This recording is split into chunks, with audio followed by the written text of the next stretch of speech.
Welcome to Sleepy Stories, where curiosity and calm share the same quiet room. This is a place to learn gently, to let understanding arrive without hurry, and to find rest while your mind explores. If sleep does not come right away, there is no need to chase it. Let your breath slow, and let the steady rhythm of simple truths carry you toward the shore of rest. If these nights help you, we invite you to like and subscribe, so that more evenings can end with ease and quiet wonder. Now let us turn to the air itself, the softest presence we know. We often say the sky is empty, yet it is full of motion and substance. It surrounds mountains and cities, it presses lightly on oceans and fields, and it rests with a gentle hand upon your skin at this very moment. You are not beneath the atmosphere. You are within it, the way a swimmer is within water. Every breath you take is a meeting between your body and a world that has been in motion since Earth first cooled. Picture the planet from far away, a deep blue sphere encircled by a pale halo.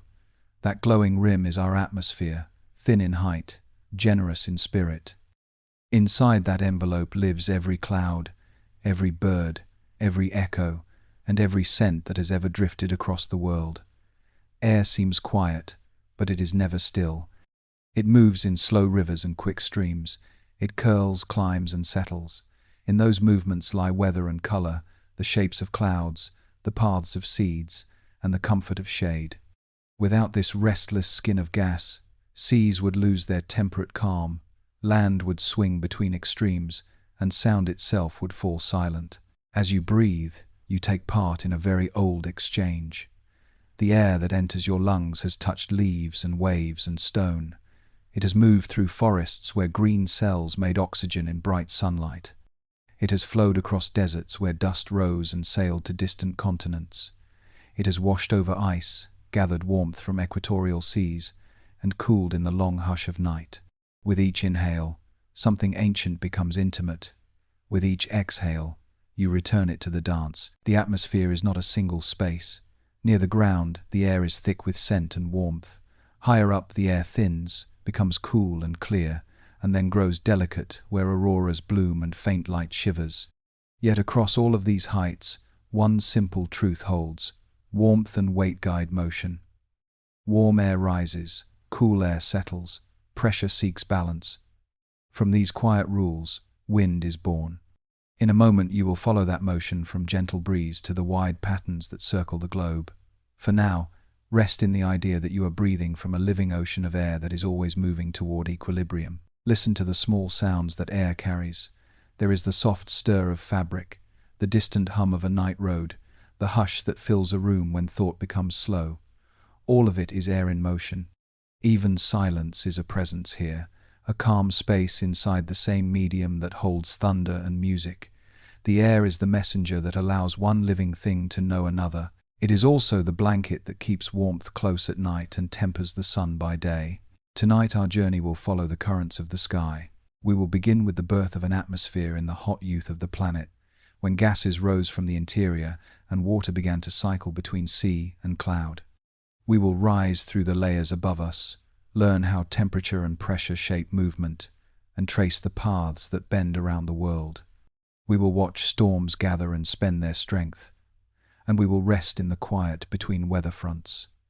We will find color in scattered light, music in vibrating air, and renewal in rain and snow. We will see how deserts send dust to distant forests, how oceans and winds answer each other, and how human choices can harm or heal the breath we all share. For now, breathe at an easy pace. Feel the coolness at the tip of the nose and the warmth as the air leaves again. You are part of a circle that includes trees, waves, clouds, and the faint silver line at the edge of space. The journey has already begun, right where the outside world touches the inside world, in the quiet space that opens with each slow inhale and closes with each gentle release. It's difficult to imagine, but the Earth was once airless. In its earliest moments, our planet was hot, silent, and shrouded in a haze of violence. There were no clouds, no breezes, no scent of rain on stone, just fire and rock. The surface boiled with molten lava, broken only by rising plumes of gas and steam. This was not yet the air we breathe.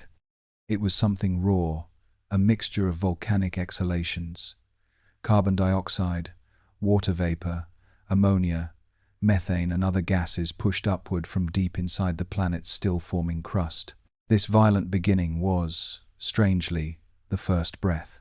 The earliest atmosphere was built not by life, but by eruption, by pressure and heat shaping a veil around the planet. These gases, though unbreathable to us, began forming the base layer of what would become our sky. As the Earth cooled, clouds formed, rain fell for the first time, not in soft summer showers, but in torrents that lasted thousands of years, carving rivers, shaping valleys, and filling the first oceans. Then came a turning point, hidden in the simplest life forms, ancient bacteria known as cyanobacteria. Floating in shallow seas, these microscopic organisms began performing a quiet miracle: photosynthesis. They absorbed sunlight and carbon dioxide, releasing oxygen as a byproduct. At first, the oxygen they produced reacted with iron in the oceans, staining ancient seabeds with rust-red layers still visible in rocks today. Only when this reactive iron was saturated did oxygen begin to accumulate in the atmosphere. It took more than 1 billion years, but over time, this oxygen changed everything. The sky began to fill with a new kind of breath, one that could support complex life. Creatures could now draw air into their bodies, turning it into movement, thought, and feeling. The air itself became a medium for life, not just a product of it. It was no longer only volcanic, it was biological, it was home. Imagine a world before blue skies. The early atmosphere was likely thick with haze, filled with particles from eruptions and chemical reactions. Light filtered through it in strange, muted ways. There were no sunrises like ours, no deep cobalt midday. It was only with the slow rise of oxygen and the eventual thinning of that haze that the sky began to clear, revealing the sun's warmth in full, the stars at night, and the blue that now surrounds us. Alongside oxygen, nitrogen, a gas that makes up most of today's air, began to accumulate. It came from the breakdown of ammonia and from volcanic processes over time. Unlike oxygen, nitrogen is largely inert, meaning it doesn't react easily. This stillness is part of what makes Earth's atmosphere so stable. Nitrogen gives the air its softness, its consistency. It surrounds the more active gases like a calming presence, holding the system in balance. Water vapor, too, became a regular presence. It evaporated from oceans, formed clouds, and returned as rain, beginning the long, never-ending loop we now call the water cycle. Air, land, and sea started to speak the same language, trading moisture, heat, and energy through evaporation, condensation, and precipitation. This exchange stitched the planet's systems together. What began as a hostile envelope of gases has become a life-sustaining cradle. Every breath you take now contains molecules that have cycled through volcanoes, oceans, clouds, and lungs. Perhaps the breath of a mammoth, a mountain goat, or a nameless fern that once grew in a forgotten forest. The atmosphere is old, yet always new.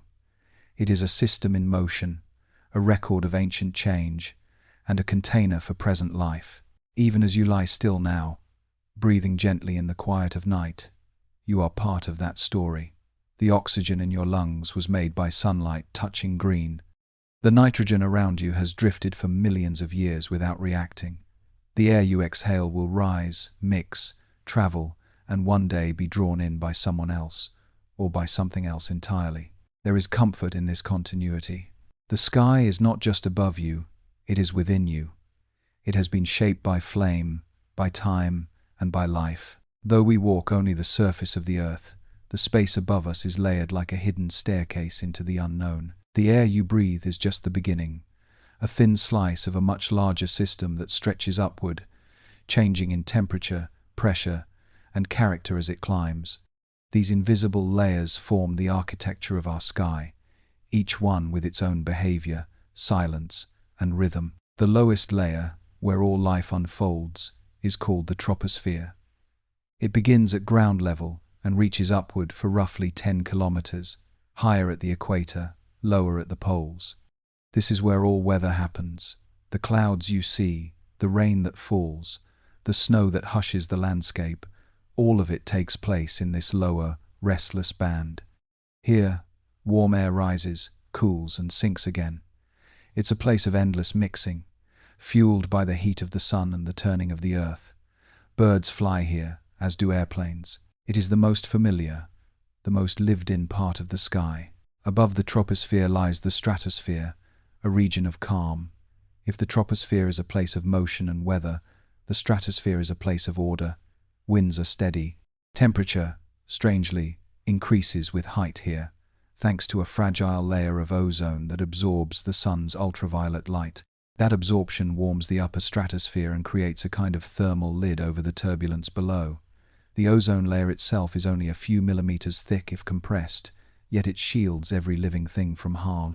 Within this calm, high world, some jet aircraft glide, and weather balloons ascend, bearing instruments into stillness. Above the stratosphere, the mesosphere begins. Here, temperatures fall again. It is the coldest region of the atmosphere, far colder than any place on Earth's surface. It is where meteors meet resistance, lighting up in brief trails as they burn. This layer is quiet and poorly studied, a place too high for planes and too low for satellites, a realm of icy clouds and fleeting lights. In this part of the sky, even sound fades. It is a lonely region, brushed only by the most fragile of phenomena. Still higher, we reach the thermosphere, where sunlight splits molecules and creates shimmering veils of aurora near the poles. Despite its name, and the fact that temperatures here can soar to thousands of degrees Celsius, the air is so thin that you would not feel heat in the way we know it. Heat, after all, requires molecules, and up here they are few and far between. The thermosphere is where the International Space Station orbits, where radio waves bounce and bend, and where the edge of space begins to feel close. Finally, there is the exosphere, the outermost breath of Earth's atmosphere. It fades gradually into space, so gently that the boundary is more poetic than physical.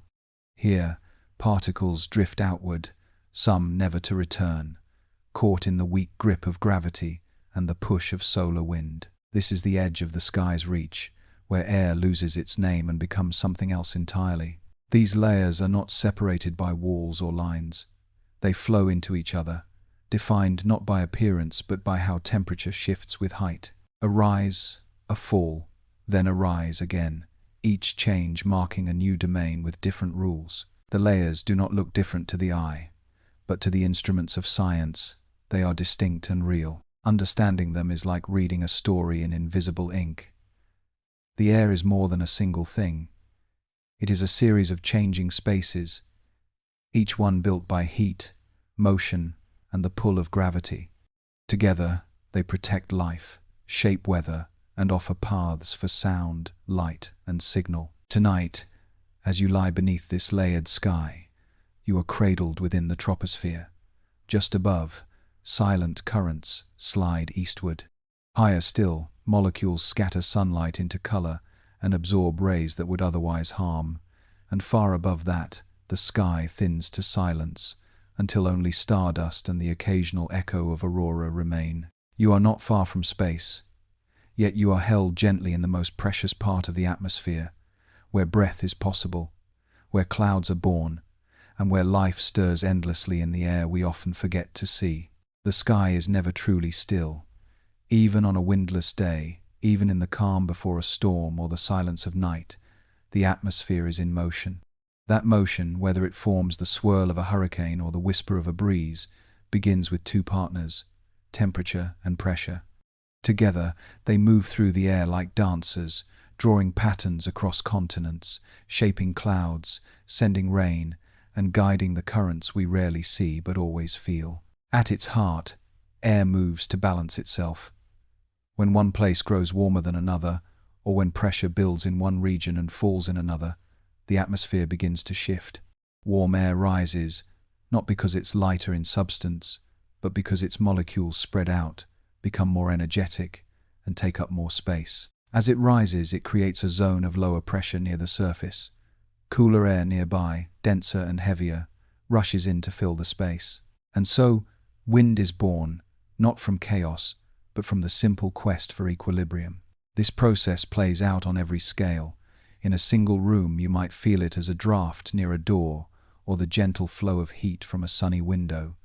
Across the globe, it becomes something grander.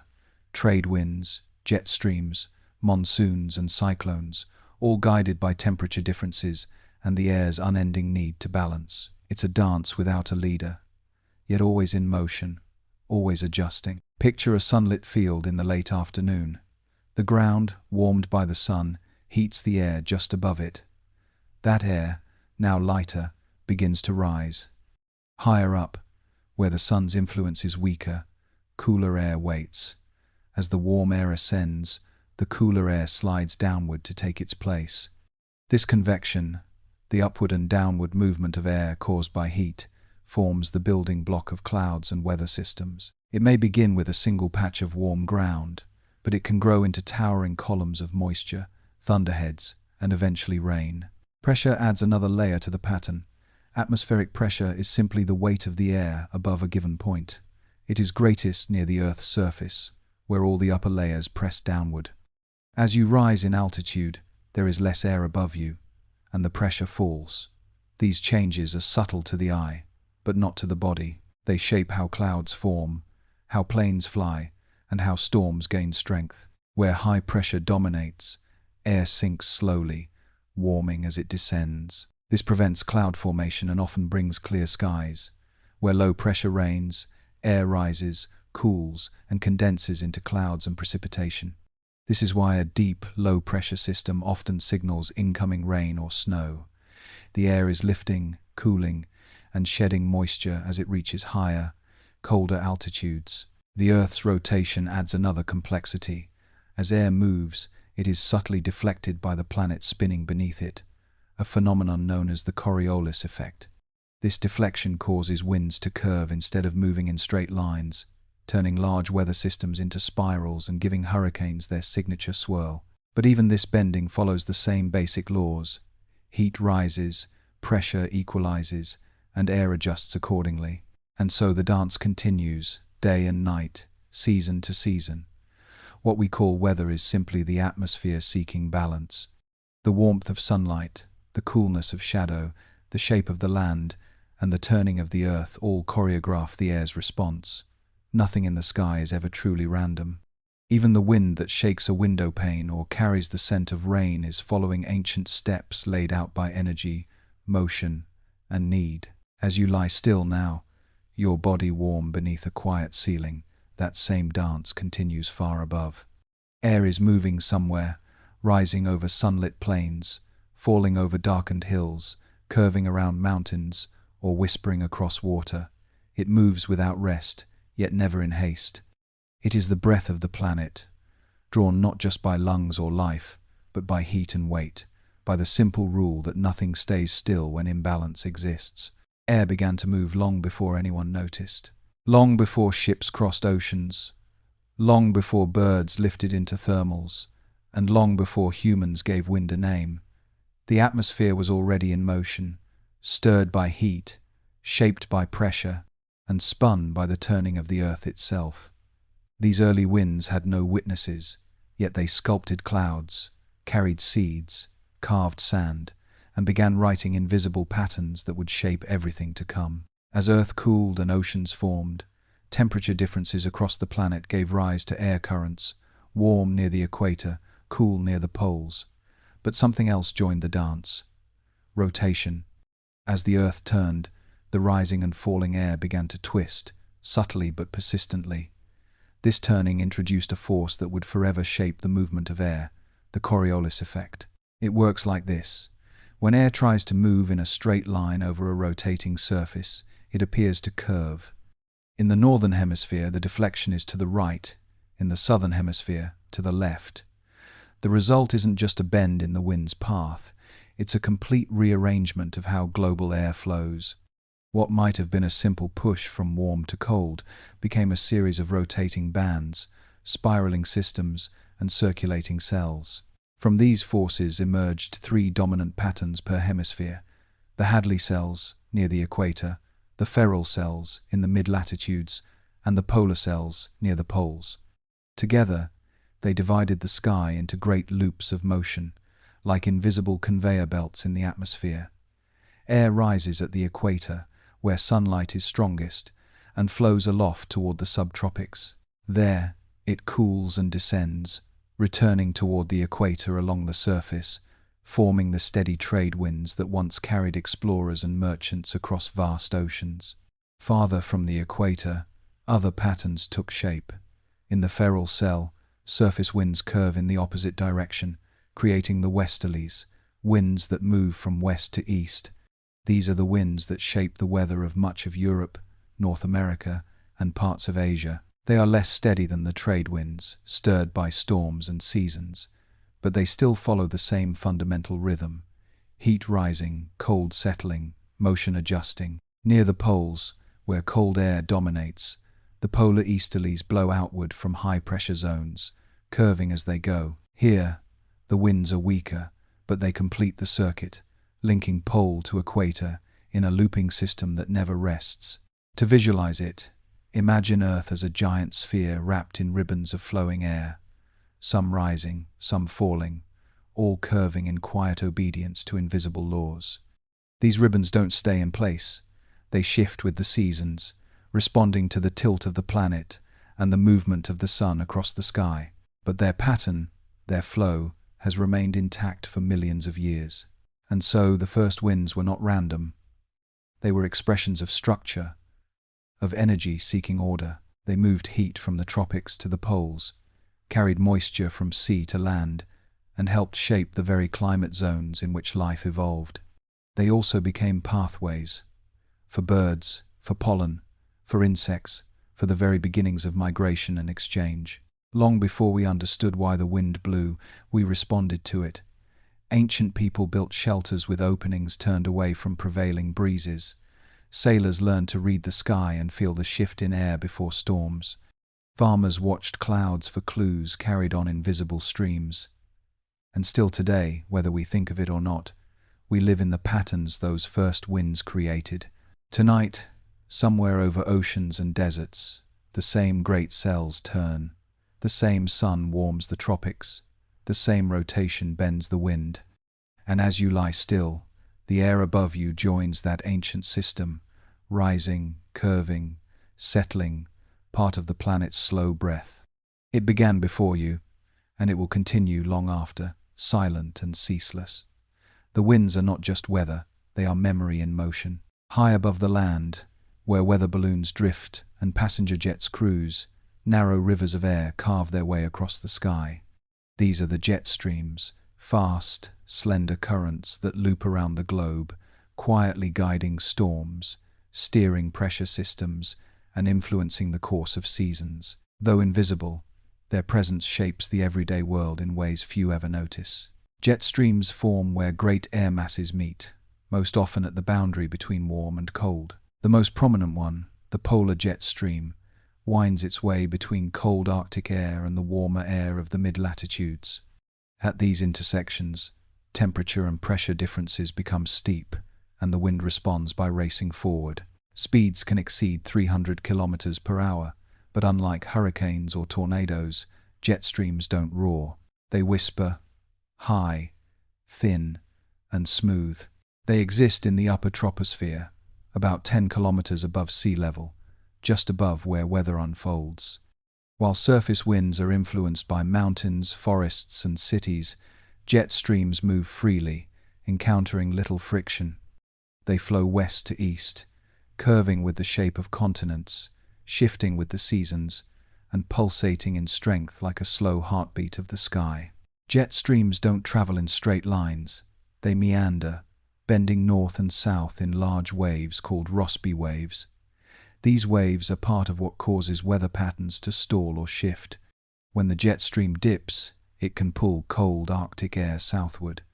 When it rises, it can bring warm subtropical air into northern regions. These motions create the familiar rhythms of winter storms, heat waves, and long stretches of rain or calm. Airlines have long relied on the jet stream. Eastbound flights from North America to Europe often ride its tailwinds, reducing travel time and fuel use. Westbound flights, on the other hand, Plan routes to avoid its opposing force.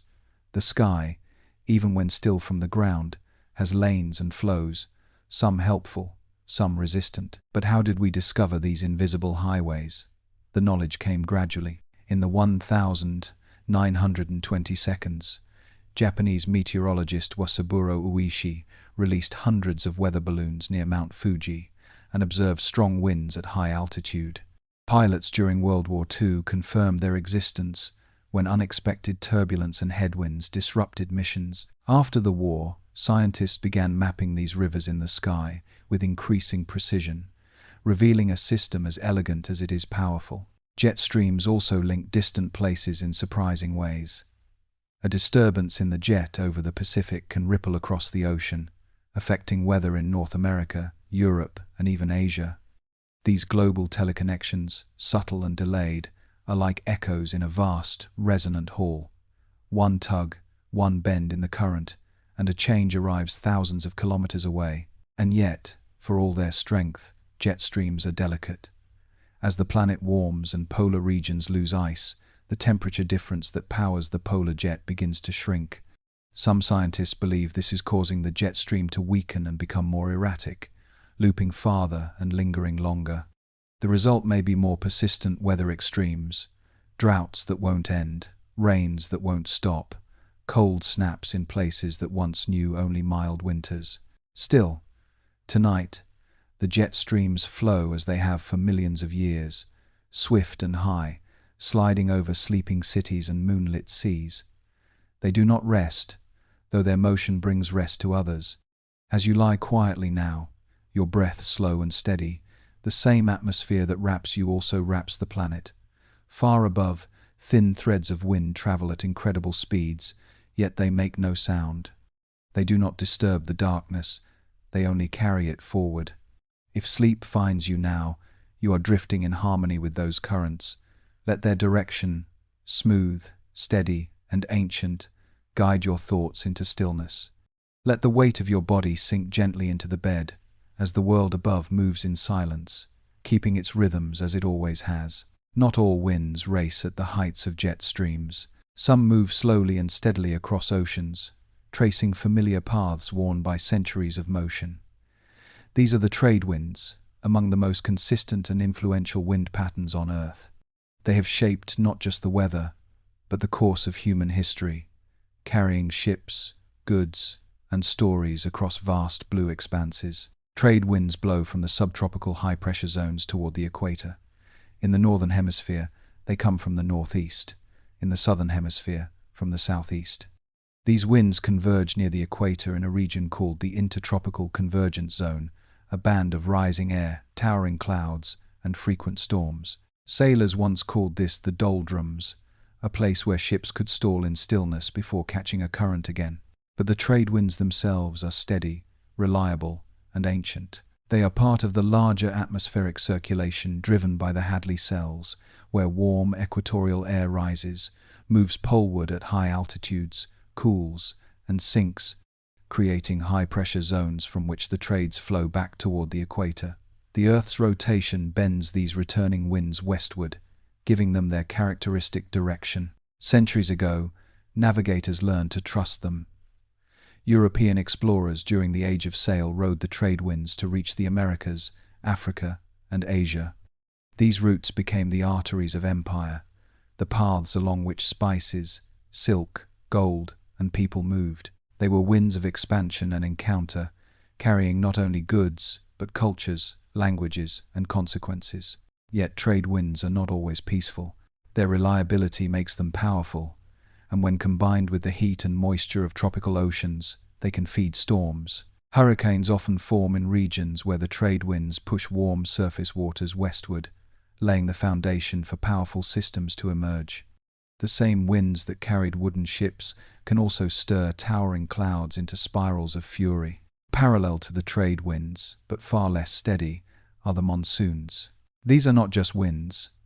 They are seasonal shifts in the direction of prevailing air currents, often accompanied by dramatic changes in rainfall. The most famous of these is the South Asian monsoon, which brings life-giving rains to India, Bangladesh, and surrounding regions each summer. Monsoons occur because land and sea heat at different rates. In summer, land masses become warmer than the oceans nearby, causing air over the land to rise. This creates a low-pressure zone that draws in moist air from the sea. As that air rises and cools, it releases moisture as rain, sometimes in staggering volumes. In winter, the process reverses. Land cools quickly, high pressure forms, and dry air flows outward toward the ocean. For millions of people, the monsoon is more than weather. It is a season of planting and growth, of swelling rivers and renewed soil. It dictates harvests, migrations, festivals, and daily life. Too little rain brings drought and hardship. Too much, and floodwaters threaten homes and crops. The monsoon is both giver and taker, a wind of balance and of risk. These wind patterns, trade winds and monsoons, may seem distant as you lie in stillness now. But even here, in the quiet of night, the motion continues. Somewhere over the sea, warm air is rising. Somewhere inland, clouds are forming, drawn by the breath of the land. The earth's circulation does not pause. It loops, pulls, flows, and turns, following the same rules, shaped by the same sun, season after season. Let that rhythm be a comfort. There is reliability in these movements, a pulse beneath the sky that does not break. Even in sleep, even across time zones and oceans, the atmosphere moves with calm intent. Let your thoughts settle now, like ships on still water, carried softly by currents older than memory. There is a moment before every storm when the world holds its breath. The light shifts, the leaves turn upward, the wind begins to speak in a different tone. And then, without apology, the atmosphere moves. It gathers energy, folds heat into motion, and releases it again as wind, rain, and lightning. Storms are not intrusions. They are part of the natural rhythm, expressions of imbalance seeking resolution. At their heart, storms are caused by rising warm, moist air. As this air ascends, it expands and cools. The moisture within condenses into water droplets, forming clouds. With each step upward, more latent heat is released, energy hidden in the water vapor. This release warms the surrounding air, causing it to rise faster, drawing in more air from below, and the process feeds itself. In this upward spiral lies the engine of the storm. Some storms remain small, a single towering cumulus cloud rising over a sunlit field, releasing a brief afternoon shower before collapsing into stillness. Others grow tall and wide, becoming thunderstorms with booming voices and strobe-light skies. Within these storms, powerful updrafts lift water droplets high into the atmosphere, where they freeze and fall, only to be lifted again. This cycle can form hailstones, shaped layer by layer like geologic pearls. In certain conditions, the storm can begin to rotate. When that rotation tightens and strengthens, it can produce a tornado, a spinning column of air that touches both cloud and ground. Tornadoes are violent, but brief. Their winds can destroy homes, lift vehicles, and strip bark from trees, but they form from the same principles as gentler storms: heat rising, air moving, energy rebalancing. Over the oceans, storms take on even greater scale. When warm sea surfaces feed enough moisture into the atmosphere, a low-pressure center can form. As air rushes inward and upward, the Earth's rotation causes the system to spin. This creates the mighty spirals of tropical cyclones, called hurricanes, typhoons, or cyclones depending on their location. These storms are vast, hundreds of kilometers across, with winds that circle a calm central eye. They carry ocean heat inland, reshape coastlines, and leave memory etched into the land. Yet even the fiercest storm obeys laws of balance. Its violence is not aimless. It moves heat from warm areas to cool ones. It mixes the atmosphere vertically. It clears the air of built-up energy. After the storm passes, skies often shine with extraordinary clarity. The air feels new, the landscape rinsed. In this way, storms renew as much as they unsettle. Lightning, the sudden flash in a storm's heart, is nature's electric whisper. It forms when particles inside a cloud rub and clash, separating charge. The top of the cloud becomes positively charged, the bottom negative. When the imbalance grows large enough, the sky discharges. A current leaps between zones, or between the cloud and the ground. Thunder follows, not as a roar but as a ripple of expanding air, heated and stretched in an instant. Storms, though sometimes frightening, are not alien. They are part of the same atmosphere that offers gentle breezes and quiet dawns. Their power is matched by their purpose, to move energy, to create change, to restore calm through motion. And while no two storms are alike, they all arise from familiar causes: moisture, instability, lift, and the quiet pressure of temperature trying to find its way back to balance. As you lie still now, the storm is far away. Perhaps it is crossing an empty plain, or building over warm ocean water. Perhaps it has not yet formed, still waiting for the right whisper of wind to rise. Wherever it is, it does not break the order of the world. It belongs to it. One more breath in the great inhale and exhale of the earth. Let that be your comfort. Even the wildest sky finds its quiet again. And you, too, can rest, knowing the world above moves in patterns, not chaos, that every drop of rain, every gust of wind, has a reason and a rhythm. There is a particular stillness that settles over the land between weather systems. It is not silence, exactly, but something quieter than that. A hush in the air, a slowing of motion, a soft tension that wraps the sky. This is the calm between fronts, a pause in the atmosphere's endless conversation, a moment of balance between the exhale of storms and the inhale of what comes next. A weather front is the boundary between two air masses of different temperature and humidity. When a warm front approaches a region of colder air, or when a cold front pushes into warmth, the atmosphere adjusts. The transition is not always abrupt. Often, it comes slowly. A shift in light, a change in the scent of the air, a new texture to the wind. And between these changes, a calm zone may appear, stretched like a seam across the sky.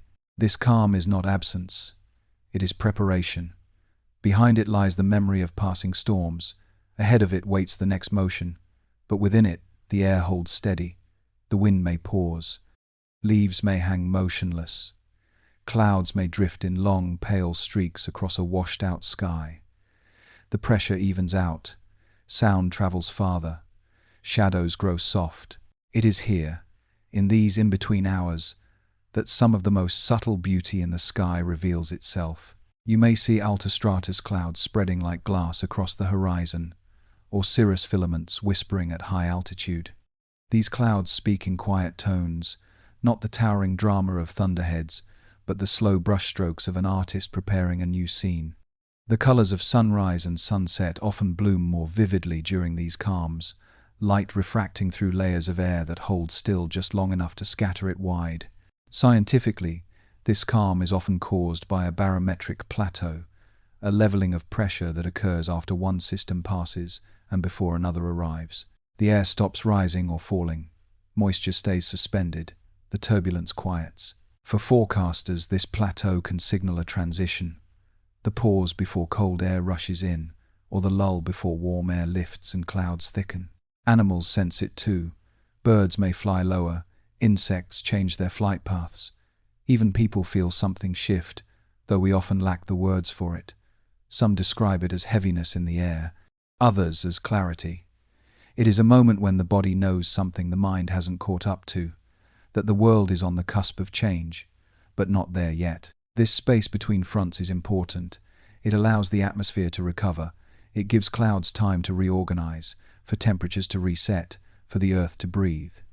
It is not permanent, nor is it predictable in length, but when it comes, it holds a kind of suspended grace, the feeling of the sky holding a breath just a little longer than usual.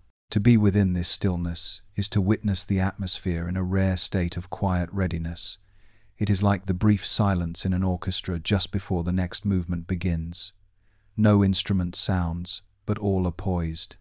No rain falls, but the scent of it lingers. The world waits. Tonight, as you rest beneath this layered and living sky, You may feel such stillness too, not because a front is passing overhead, but because the air in your room is calm, the walls hold the weather at bay, and your breath has slowed to meet the night. You are in your own pause, your own barometric plateau. Nothing must happen right now. The next moment will come, but not yet. Let yourself settle into that stillness. Let the weight of the day fall away. Just as the sky knows how to wait between changes, so too can you.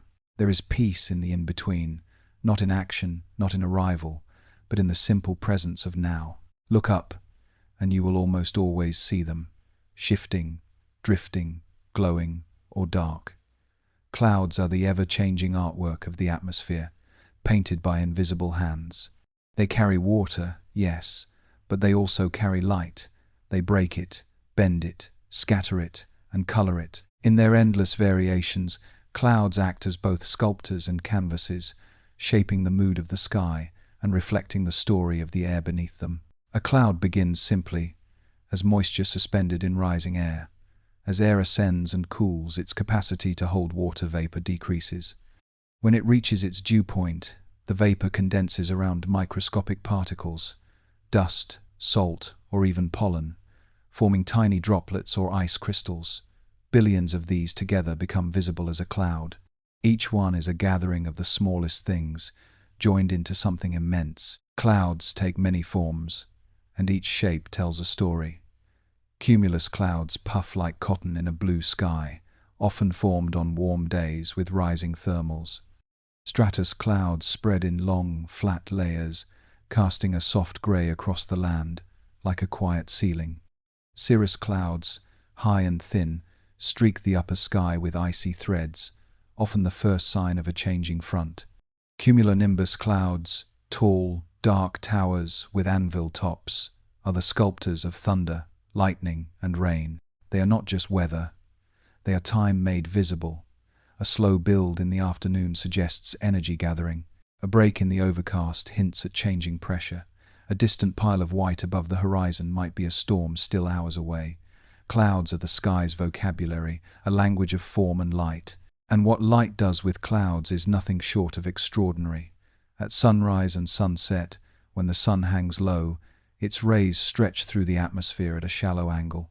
The shorter blue wavelengths scatter first, leaving reds and oranges to reach your eye. Clouds catch these long rays like silk, glowing from within. A low bank of stratus may burn gold at the edges. A towering cumulus may blush with rose. Even a simple mist can turn to silver if touched just right. Some clouds do more than reflect. Lenticular clouds, formed over mountain peaks, look like flying saucers suspended mid-air, their curved shapes betraying the turbulence below.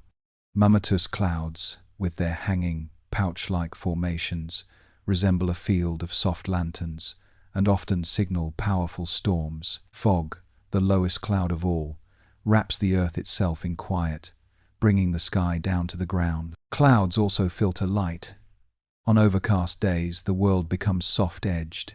Shadows blur, colors mute, and sound seems to travel differently. It's not just visual. The presence of a full sky of cloud changes the sensory landscape entirely. There is intimacy in it. A grey ceiling brings the heavens closer. Even at night, clouds interact with light. They reflect city glow back downward, softening the darkness. They catch the moon's shimmer, sometimes creating lunar halos or rings of pale rainbow around distant stars.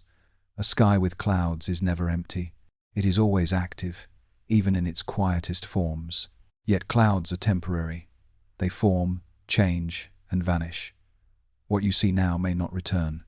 In this way, clouds remind us of impermanence, not in a sorrowful way, but in a gentle, cyclical truth. They are water in motion, light in transition, and atmosphere given shape.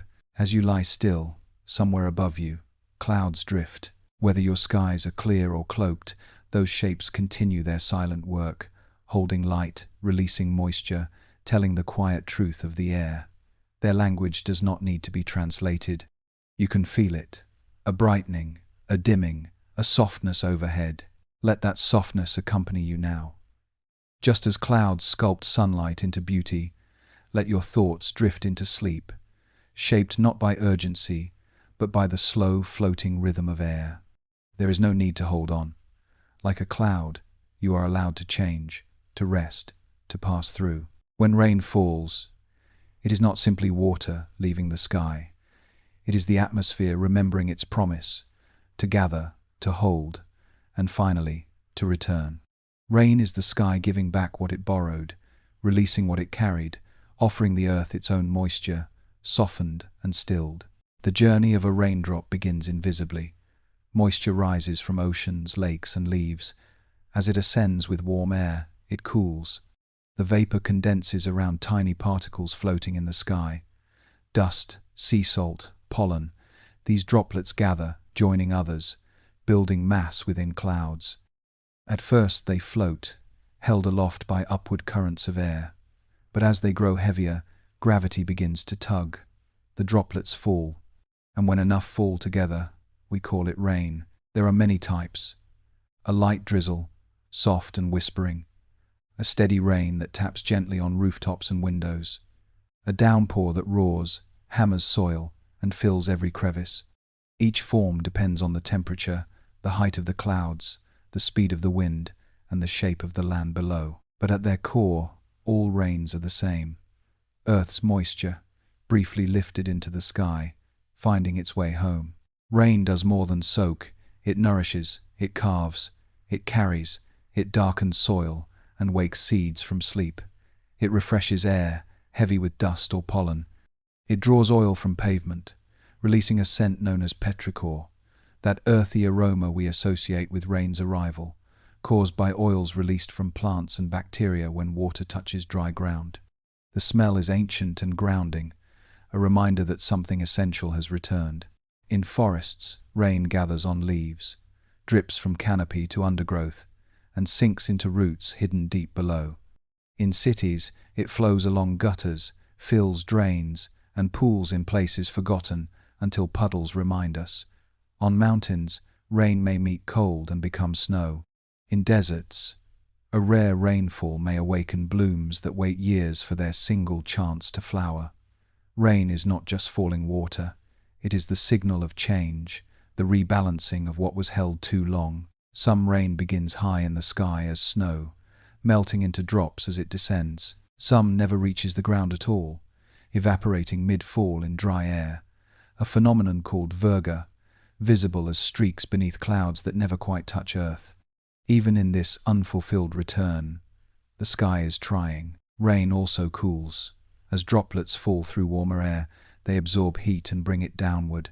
After a summer storm, the world feels washed not just in water but in temperature, the heat released, the tension broken, the air made clean again. It is not only plants that breathe easier, so do we. In some cultures, rain is a blessing. In others, a symbol of sorrow or cleansing. In poetry and prayer, it appears as both a gift and a reckoning, soft or severe, wanted or feared. But always, rain is a message, the atmosphere speaking back to the land in a language older than speech. Even the sound of rain has its own comfort. A steady rhythm on a rooftop, a light ticking against glass, a soft patter on leaves. These sounds slow the heart, blur the edges of thought, and invite rest. In their repetition, they create a kind of hush, a lullaby written in droplets. As you rest now, rain may be falling somewhere far away, over fields left fallow, over forests thick with breath, over oceans exhaling into sky. You may not hear it, but it is there, moving across the world in curtains and threads, drawing moisture from cloud to ground. The sky is fulfilling its part of the cycle, giving back what it held. Let yourself rest in that return. There is no need to rise, only to receive. Like the rain, your breath can slow. What has been carried can be let go. The ground welcomes the drop. The body welcomes the pause. When the air grows cold enough, the sky no longer weeps in drops. It crystallizes, moisture freezes, and the atmosphere begins to sculpt with quiet precision. Snow and ice are not just forms of weather. They are the slow, silent art of winter air, shaped not by force, but by stillness.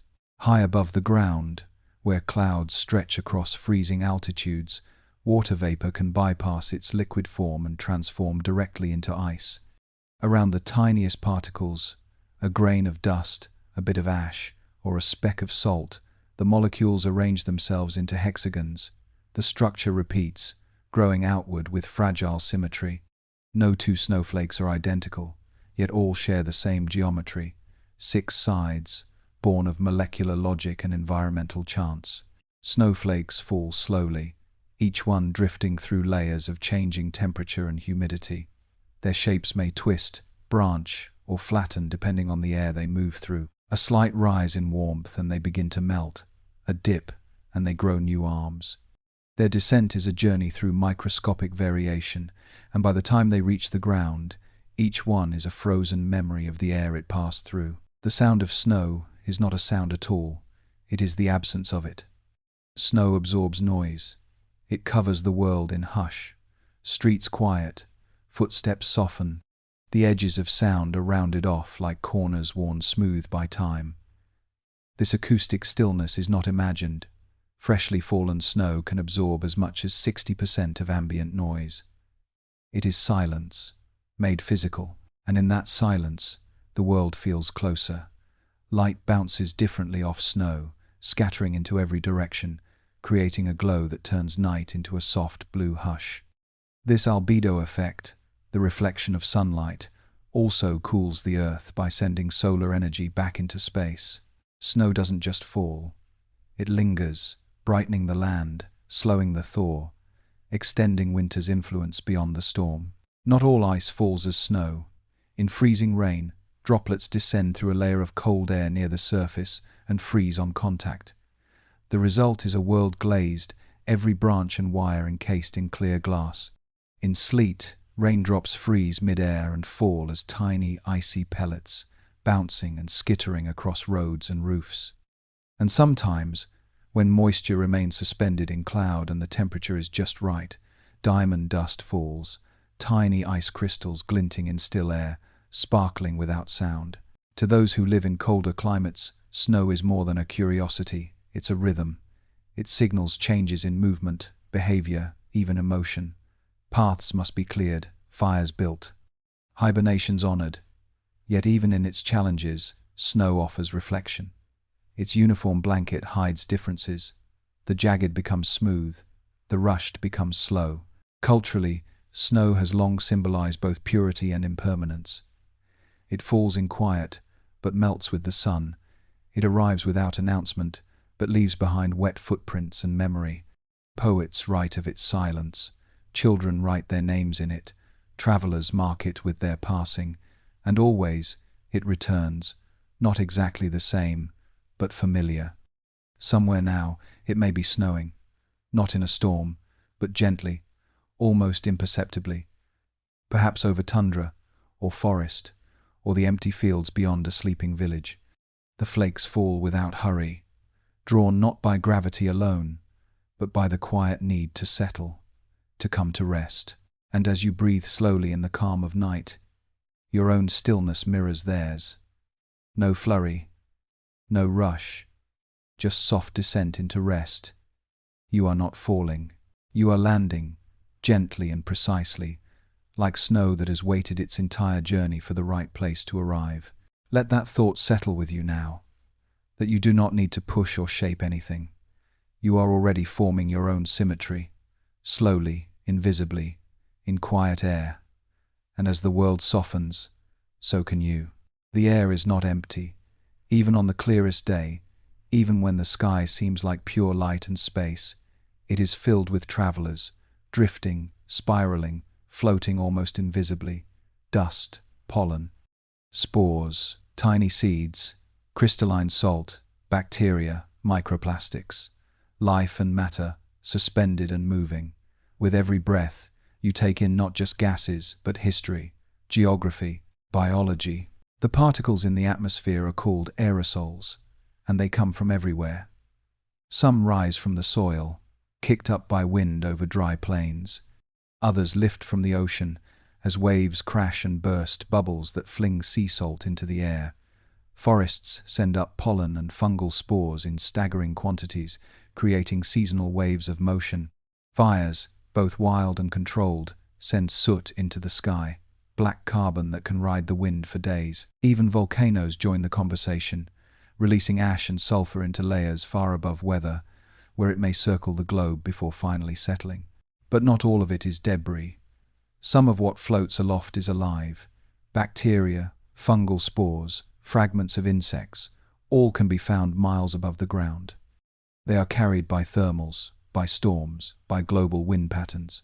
The atmosphere, in this sense, is not just an ocean of gas, but a kind of thin biosphere, a habitat in motion. Some microbes even remain viable at high altitudes, riding winds across continents and oceans, thriving in conditions of cold, dryness, and ultraviolet exposure. Dust itself tells stories. A single grain from the Sahara might travel thousands of kilometers, lifted into the atmosphere by desert winds, then blown across the Atlantic Ocean to settle on the Amazon rainforest. There, the dust acts as a natural fertilizer, replenishing phosphorus in the soil, a mineral slowly lost to rainfall. In this way, one of the driest places on Earth feeds one of the wettest, through air alone. What seems like a small drift is part of a planetary exchange, ancient and ongoing. Pollen grains ride seasonal currents, their shapes often intricate under the microscope, spiked, ridged, folded. Their journey helps propagate forests, meadows, and crops. Fungal spores, smaller still, move with the slightest air motion, finding new homes on leaves, bark, and soil. Some trigger allergies, others decompose matter, and some even form symbiotic bonds with plant roots. All of them ride the wind like passengers who know the way. Even particles made by humans find their place in the sky. Industrial processes, combustion engines, and agriculture release aerosols that can alter climate, affect health, and change the way clouds form. These human-made particles join the swirl of natural ones, mixing in the global current. The air becomes not just a reflection of weather, but of activity, a record of what the planet is doing, and what we are doing to the planet. And yet, for all this motion, we rarely think of the air as inhabited. It seems too thin, too clean. But what you see, or don't see, is only part of the story. The air is filled with the seeds of tomorrow's growth, the fragments of far-off lands, the invisible signals of changing seasons. Each breeze carries more than temperature. It carries origin, direction, potential. As you breathe now, you are part of this exchange, part of this invisible system of sharing, scattering, and receiving. You inhale molecules that once passed through forests, over waves, across deserts. You take in traces of rainforests and farmlands, of mountains and cities. What enters your lungs has journeyed farther than most people ever will. Let this air hold you as it holds so much else. Let your breath be an act of joining, with dust from distant shores, with pollen from unseen trees, with the tiny, drifting elements of life itself. You are not alone in the air. You never were.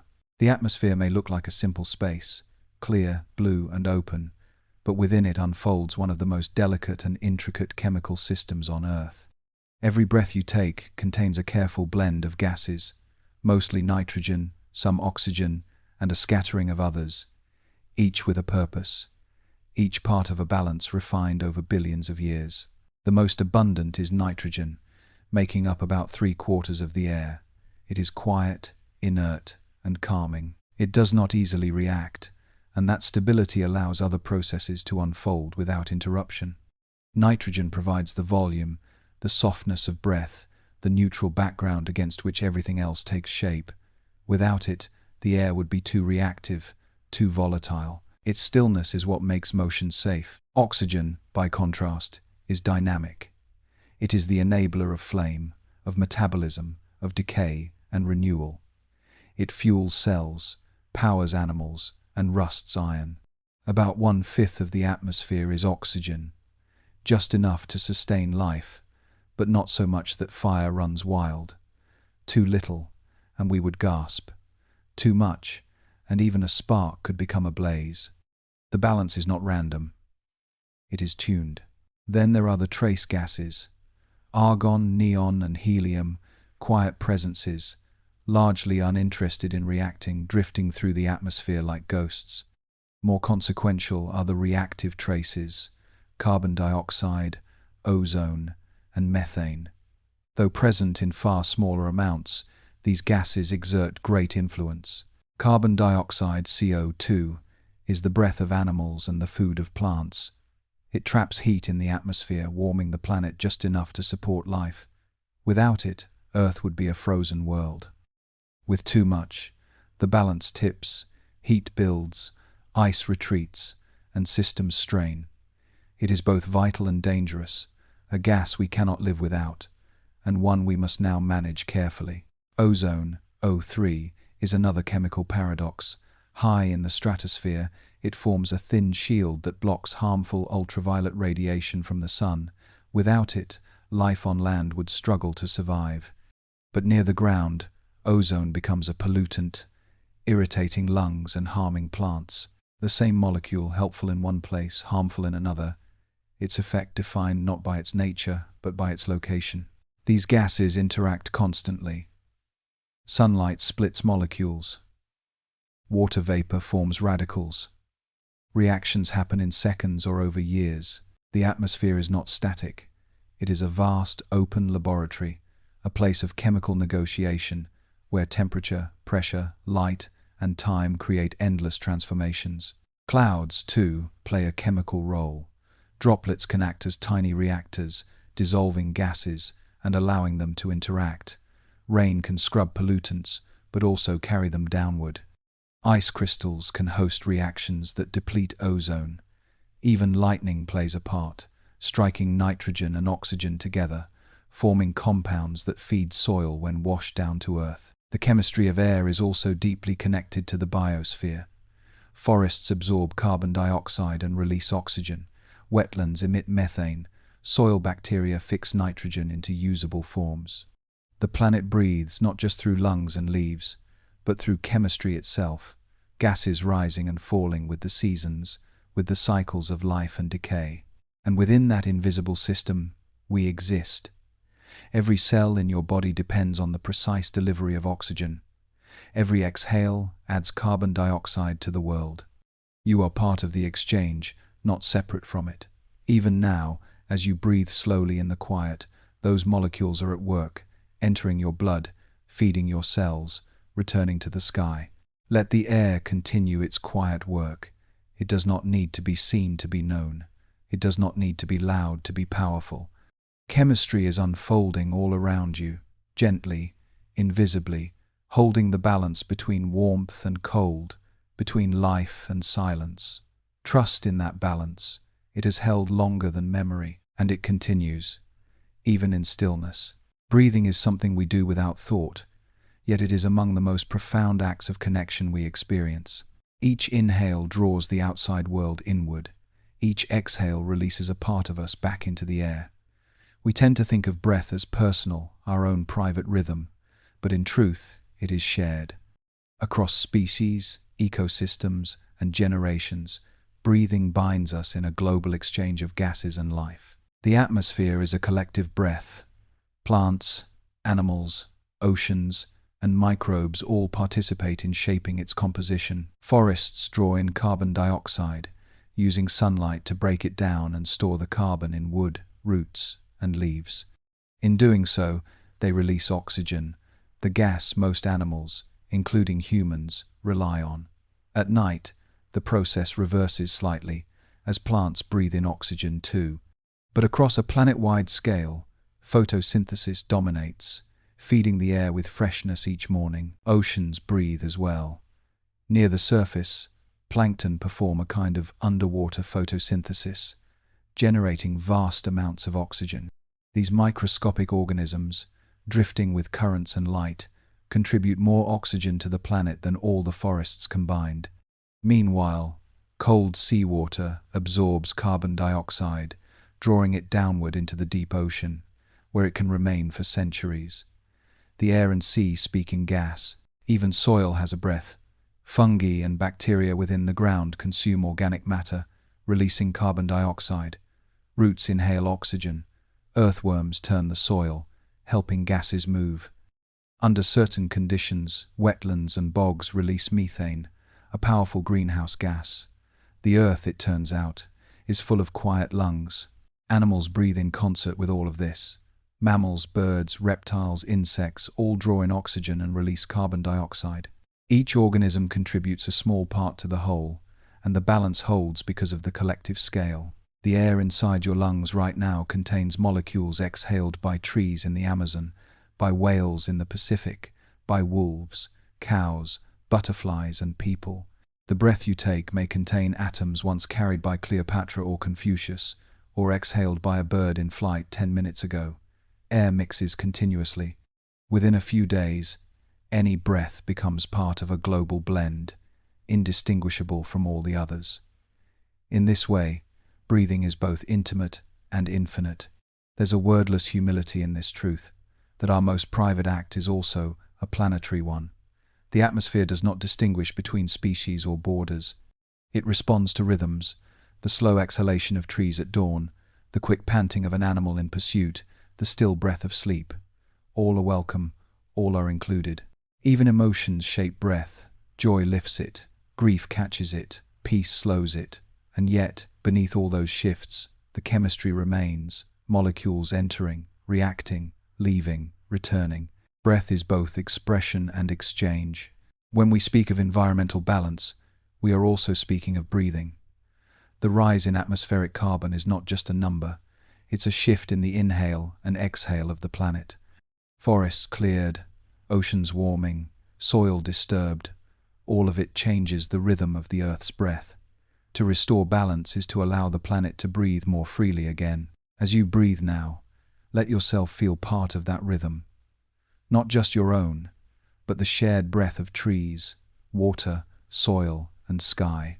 The inhale is not yours alone. The exhale does not end with you. You are a participant in something older, wider, and more generous than any one body. Let your breath slow. Let it lengthen. You are being held by the same air that held mountains, waves, and forests.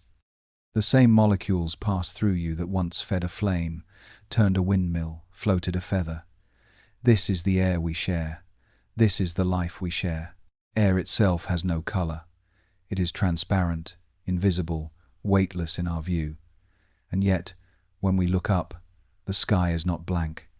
It is rich with hue, deep blues, pale golds, burning oranges, soft violets. The atmosphere, though unseen, becomes a canvas for light. The color of air is not in its substance, but in the way it bends the sun. Sunlight appears white, but it is made of many colors. Each color travels in waves, some short and tight, like blue and violet, others longer and looser, like red and orange. As sunlight enters the atmosphere, it meets molecules of nitrogen and oxygen. These tiny particles scatter the shorter wavelengths more efficiently than the longer ones, a phenomenon known as Rayleigh scattering. Blue light, with its shorter, sharper waves, is scattered in all directions. That scattered blue fills the sky. It is not the blue of pigment or dye. It is the color of diffusion, light moving sideways, filling the dome above us. Violet is scattered even more, but our eyes are less sensitive to it, and some of it is absorbed by the upper atmosphere. So we see blue, not because it is most present, but because it is what remains. At sunrise and sunset, the path of sunlight through the atmosphere is longer. The shorter blue wavelengths are scattered away before they reach our eyes. What remains are the longer wavelengths, reds, oranges, golds. These colors feel warm not just visually, but emotionally. They arrive at the edges of day, casting familiar moments in quiet drama. Clouds add their own touch. Made of water droplets or ice crystals, clouds scatter all wavelengths of light more evenly, producing whites and grays. But when the sun is low, they catch the angled light and reflect the warm hues back toward Earth.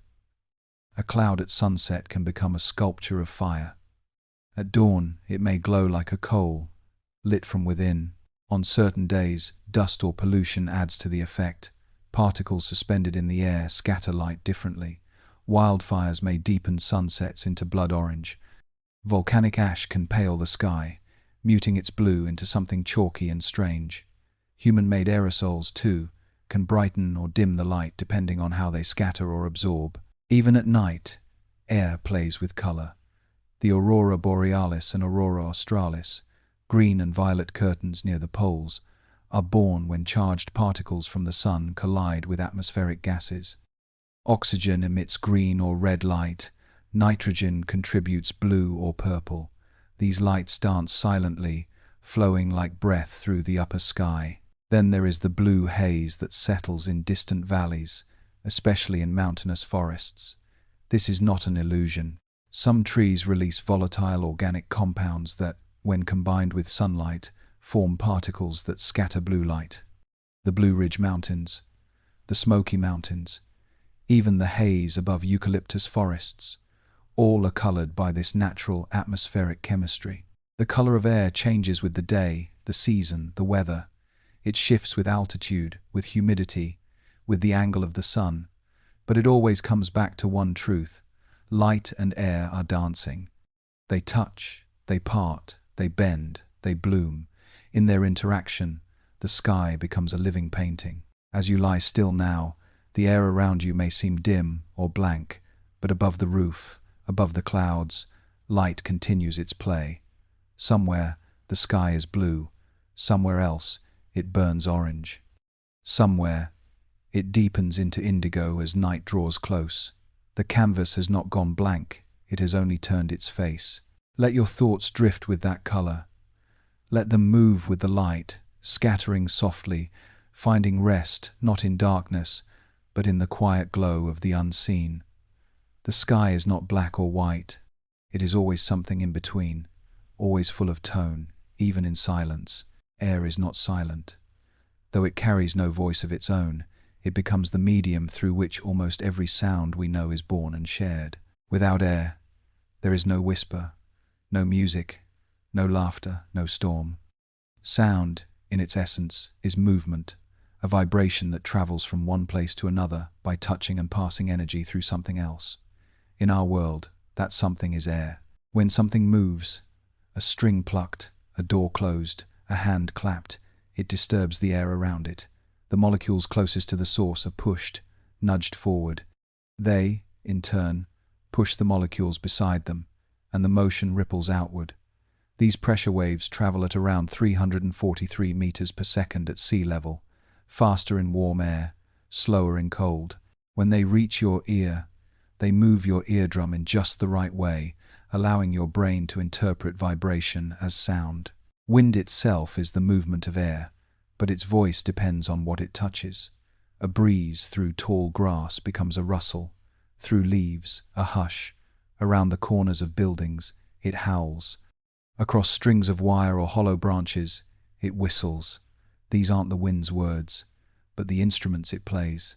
Just as fingers on piano keys do not make sound alone, but depend on the strings within, so too does wind rely on the things it passes to be heard. There is also voice in the sky's unrest. Thunder rumbles as lightning heats the air in an instant, causing it to expand violently and then contract. The result is a deep cracking sound, followed by rolling echoes as the vibration bounces through clouds, valleys, and forest canopies. Thunder isn't the storm's fury, it's its breath, exhaled with energy and immediacy. Animals use air to speak across distance. Birds sing, whales call above the surface, insects buzz their wings in patterns. Even plants, in subtle ways, rely on air for sound, not to communicate through hearing, but to respond to vibrations. Some research suggests that roots can grow differently depending on what they hear through soil, carried by the motion of air and matter above them. And in stillness too, the air speaks. When all is quiet, the absence of sound is shaped by the softness of air's resistance. We often think of silence as the absence of noise, but it is also the presence of calm air, air that holds still, allowing no vibrations to pass. Humans have turned the air into a tool of expression. We fill it with speech, song, instruments, engines, and machines.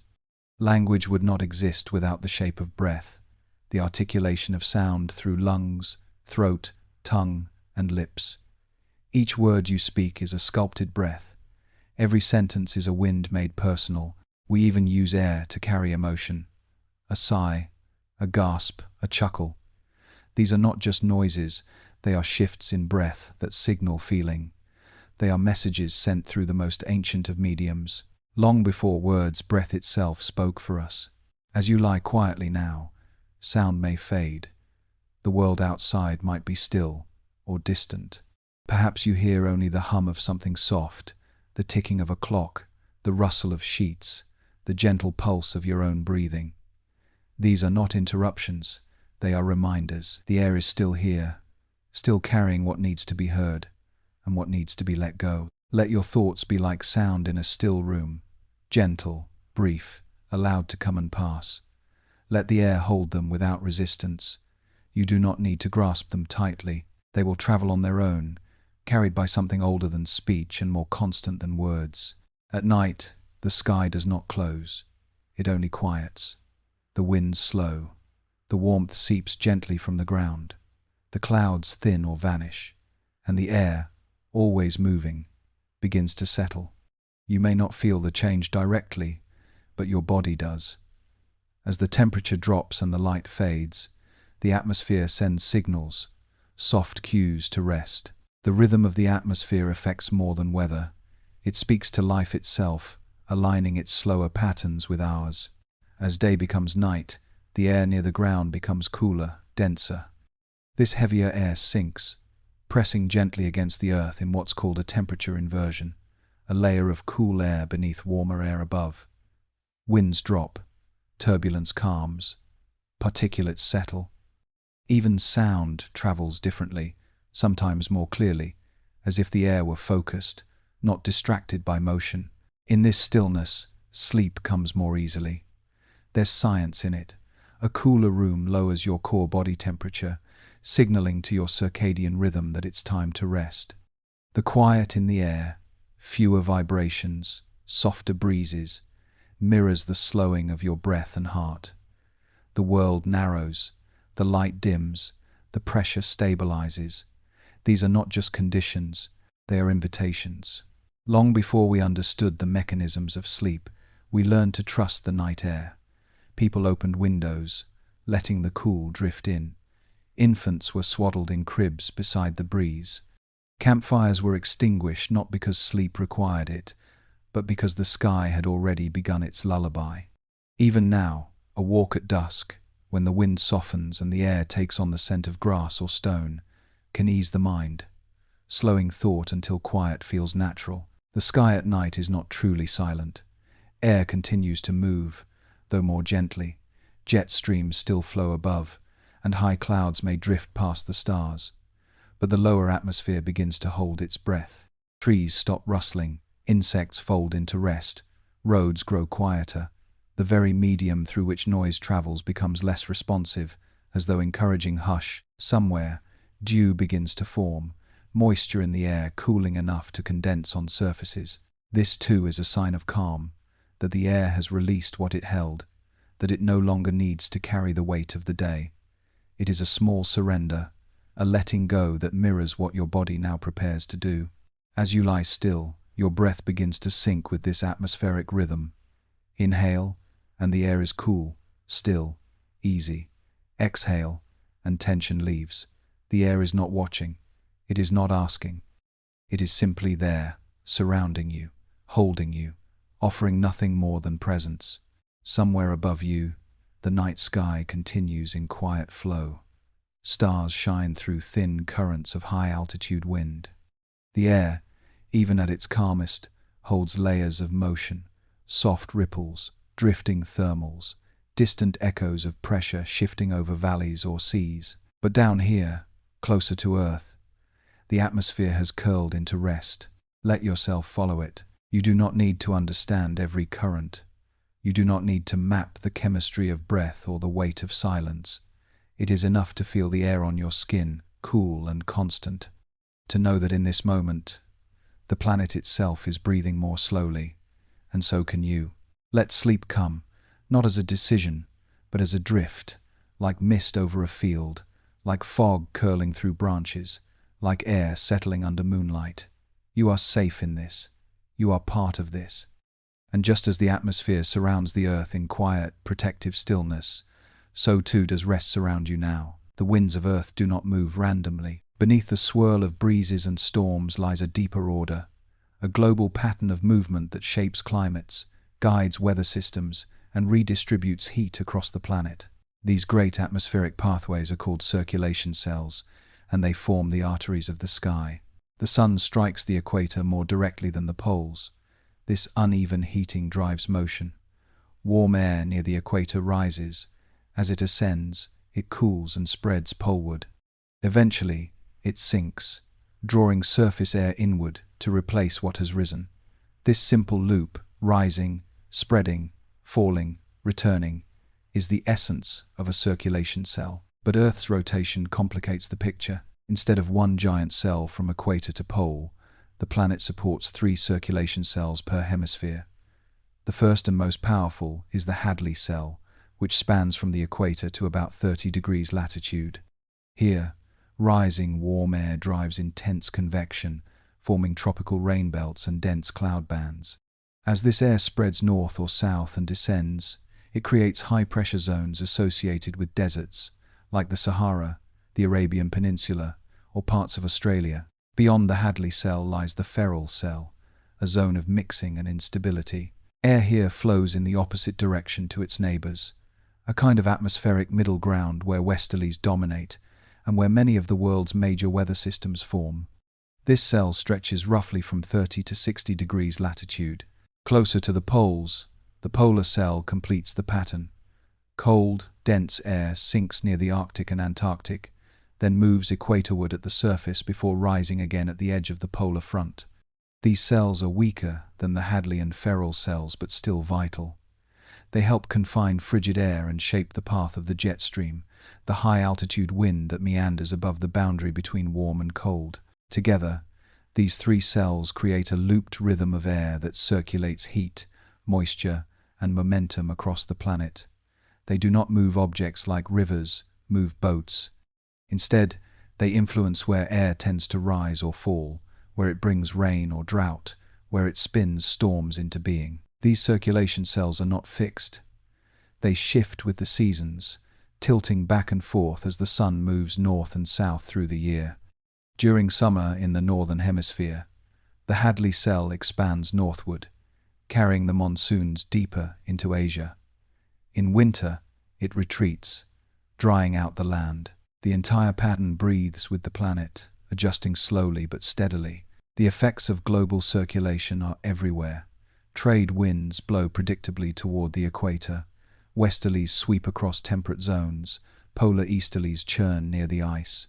These winds guide ships, migrate birds, and carry weather systems from one continent to another. And when the pattern is disturbed by volcanic eruptions, ocean anomalies, or human influence, the results ripple through the atmosphere in waves. Understanding this system is like watching the inner workings of a heart. Each beat, each rising and falling current, keeps the planet's temperature regulated. Warmth is drawn away from the tropics. Cold is softened near the poles. Water is cycled. Pressure is redistributed. The system is vast but elegant, driven by sunlight, shaped by gravity, spun by rotation. As you lie still now, the surface beneath you is part of that global motion. Somewhere above, the air is rising, falling, turning in slow spirals. The same breath of warmth that lifts from tropical oceans may someday descend in desert quiet, or return as wind on a distant plain. The atmosphere does not move quickly on this scale, but it moves constantly, purposefully, globally. Let your breath follow that loop. Inhale with the rising air. Exhale with the falling. You are not apart from this rhythm. You are within it. One heartbeat in the planet's endless cycle of motion and rest. Mountains are often seen as barriers, immovable, ancient, silent. But to the air, they are instruments. When wind meets stone, it bends, climbs, splits, and sometimes even sings. The world's great ranges, the Rockies, the Andes, the Himalayas, don't just shape the land, they shape the sky above it. Air does not stop when it reaches a mountain. It flows upward, drawn by momentum and pressure. As it climbs, it expands and cools, often condensing into clouds. This process, called orographic lift, is responsible for the dense fogs and heavy rains that fall on windward slopes. On the side facing the wind, forests flourish, rivers begin, and snow gathers. But once the air crosses the peak and begins to descend, something changes. The descent compresses the air, warming it and drying it out. This descending wind creates rain shadows, vast regions of dryness that lie on the leeward side of mountains. The Atacama Desert, the Great Basin, parts of Central Asia, all owe their aridity in part to this effect. The mountain takes the moisture, and the air returns empty. This interaction can produce local winds that are powerful and strange. One example is the Chinook wind of the American plains. As air descends the eastern slopes of the Rockies, it warms rapidly, sometimes raising temperatures by tens of degrees in just hours. In Europe, the foehn wind behaves similarly, softening winters and confusing seasonal rhythms. These winds are often dry, fast, and sudden, welcomed in cold, dreaded during wildfire season. Mountains also create lee waves, standing patterns of rising and sinking air on the downwind side of a ridge. These waves can persist for miles, and glider pilots sometimes ride them to astonishing altitudes, using the mountain's resistance to soar into the upper troposphere. Lenticular clouds, those smooth, lens-shaped forms that hover over peaks, mark the crests of these hidden waves. They seem still, but they are born from turbulence. In some places, narrow gaps in mountain ranges channel air like rivers through a canyon. The Mistral of southern France, the Bora of the Adriatic coast, and the Santa Ana winds of California are all shaped by terrain, funneled through valleys and passes, compressed and accelerated as they emerge. These winds can be cold or warm, dry or moist, but they all carry the fingerprint of the land below. Even small hills and ridges shape the wind. In complex terrain, local winds may swirl, eddy, or reverse. Temperature differences between slopes and valleys create anabatic and katabatic winds, air moving uphill during the day and downhill at night. These flows may be subtle, but they govern fog formation, frost risk, and the scent that lingers in early morning air. The atmosphere remembers every ridge, every slope, every sharp edge. It curves and climbs and folds in response, and the mountain, though it does not move, participates. It slows the wind, cools it, lifts it, and sometimes amplifies its voice. You don't need to stand on a summit to feel this. Even where you rest now, sheltered and still, the breath of the earth is shaped by the high places. The air you breathe has passed over hills and cliffs. It has been lifted, compressed, cooled, and redirected. It has been sculpted by stone. Let that image hold you. Wind tracing the edge of a mountain, moving gently along the slope, turning past boulders, parting around peaks. Let your thoughts move the same way. Not resisted, not blocked, but guided. You are not facing a wall.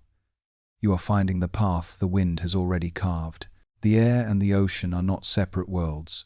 They are partners in a planetary system, exchanging heat, moisture, and momentum in a continuous dance.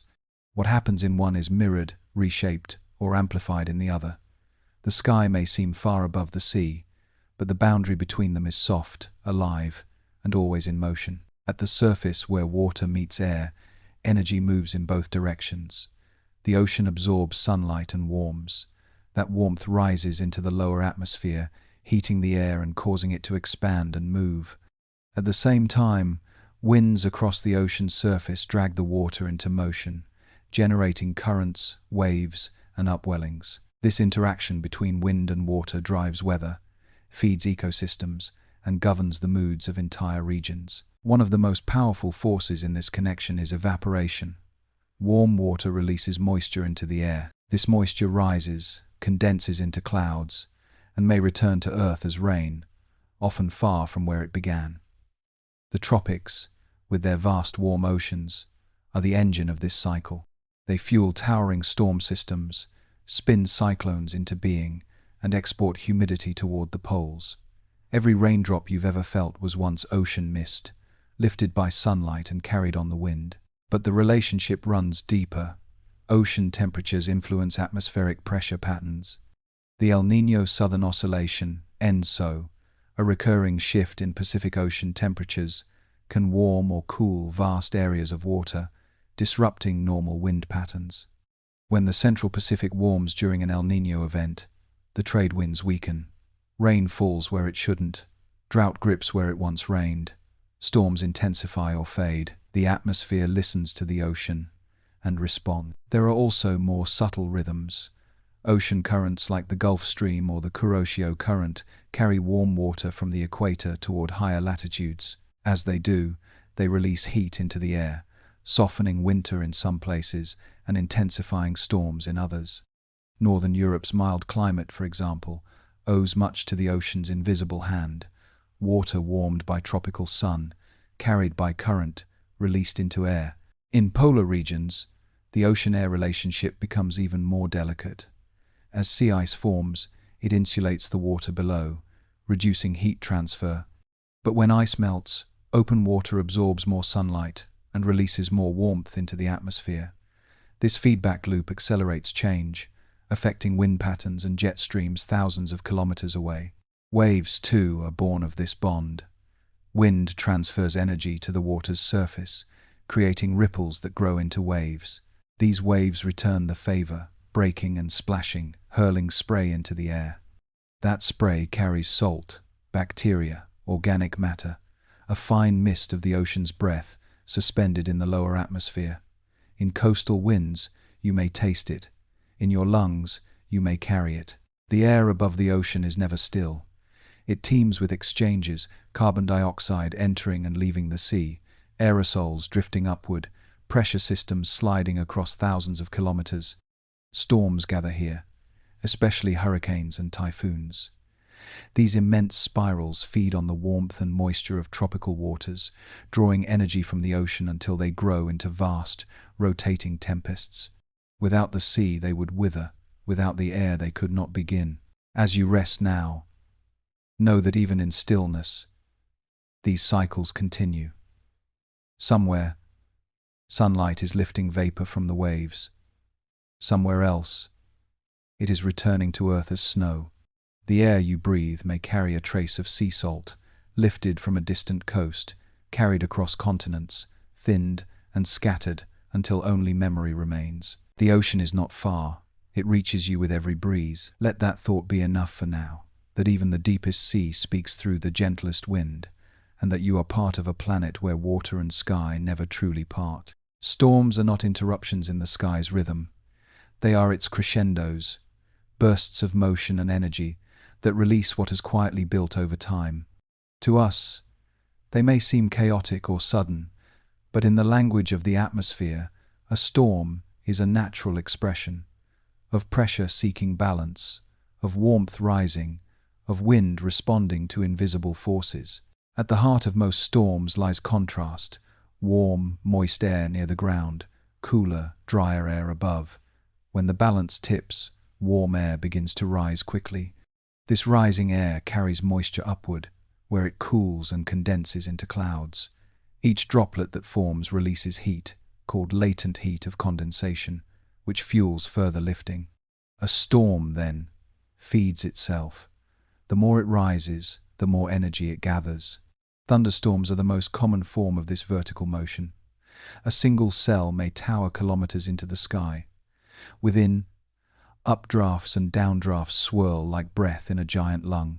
Ice crystals collide, building electrical charges, until lightning arcs between cloud and ground. The crack of thunder that follows is the air's rapid expansion, a shockwave of energy moving through a medium that, just moments ago, was quiet. In some places, these storms organize into more complex structures, supercells with rotating updrafts, capable of birthing tornadoes. These are not the most frequent storms, but they are among the most violent. They often arise in regions where dry and moist air meet across flat terrain, allowing instability to stretch upward without obstruction. Elsewhere, heat from the ocean fuels tropical cyclones, known as hurricanes or typhoons depending on the region. These vast spirals draw warm, moist air from the sea and feed on its energy. As the air rises and spirals inward, the pressure at the center drops, pulling in even more wind. From space, a mature cyclone looks like a galaxy of cloud, dense, layered, perfectly circular, with a calm eye at its center. The paradox of storms is that they are both destructive and essential. They tear down trees, flood cities, and scatter debris. But they also redistribute heat, deliver rain to dry lands, and refresh the lower atmosphere. Without storms, energy would accumulate unevenly. The planet would suffer greater extremes. Even extratropical cyclones, the sprawling systems that drive much of the weather in temperate regions, serve this function. They form along boundaries between air masses, cold fronts and warm fronts, and they rotate due to the Coriolis effect. These systems may lack the drama of hurricanes, but their reach is vast, often stretching across continents. They bring snow, rain, wind, and shifts in temperature that define the seasons.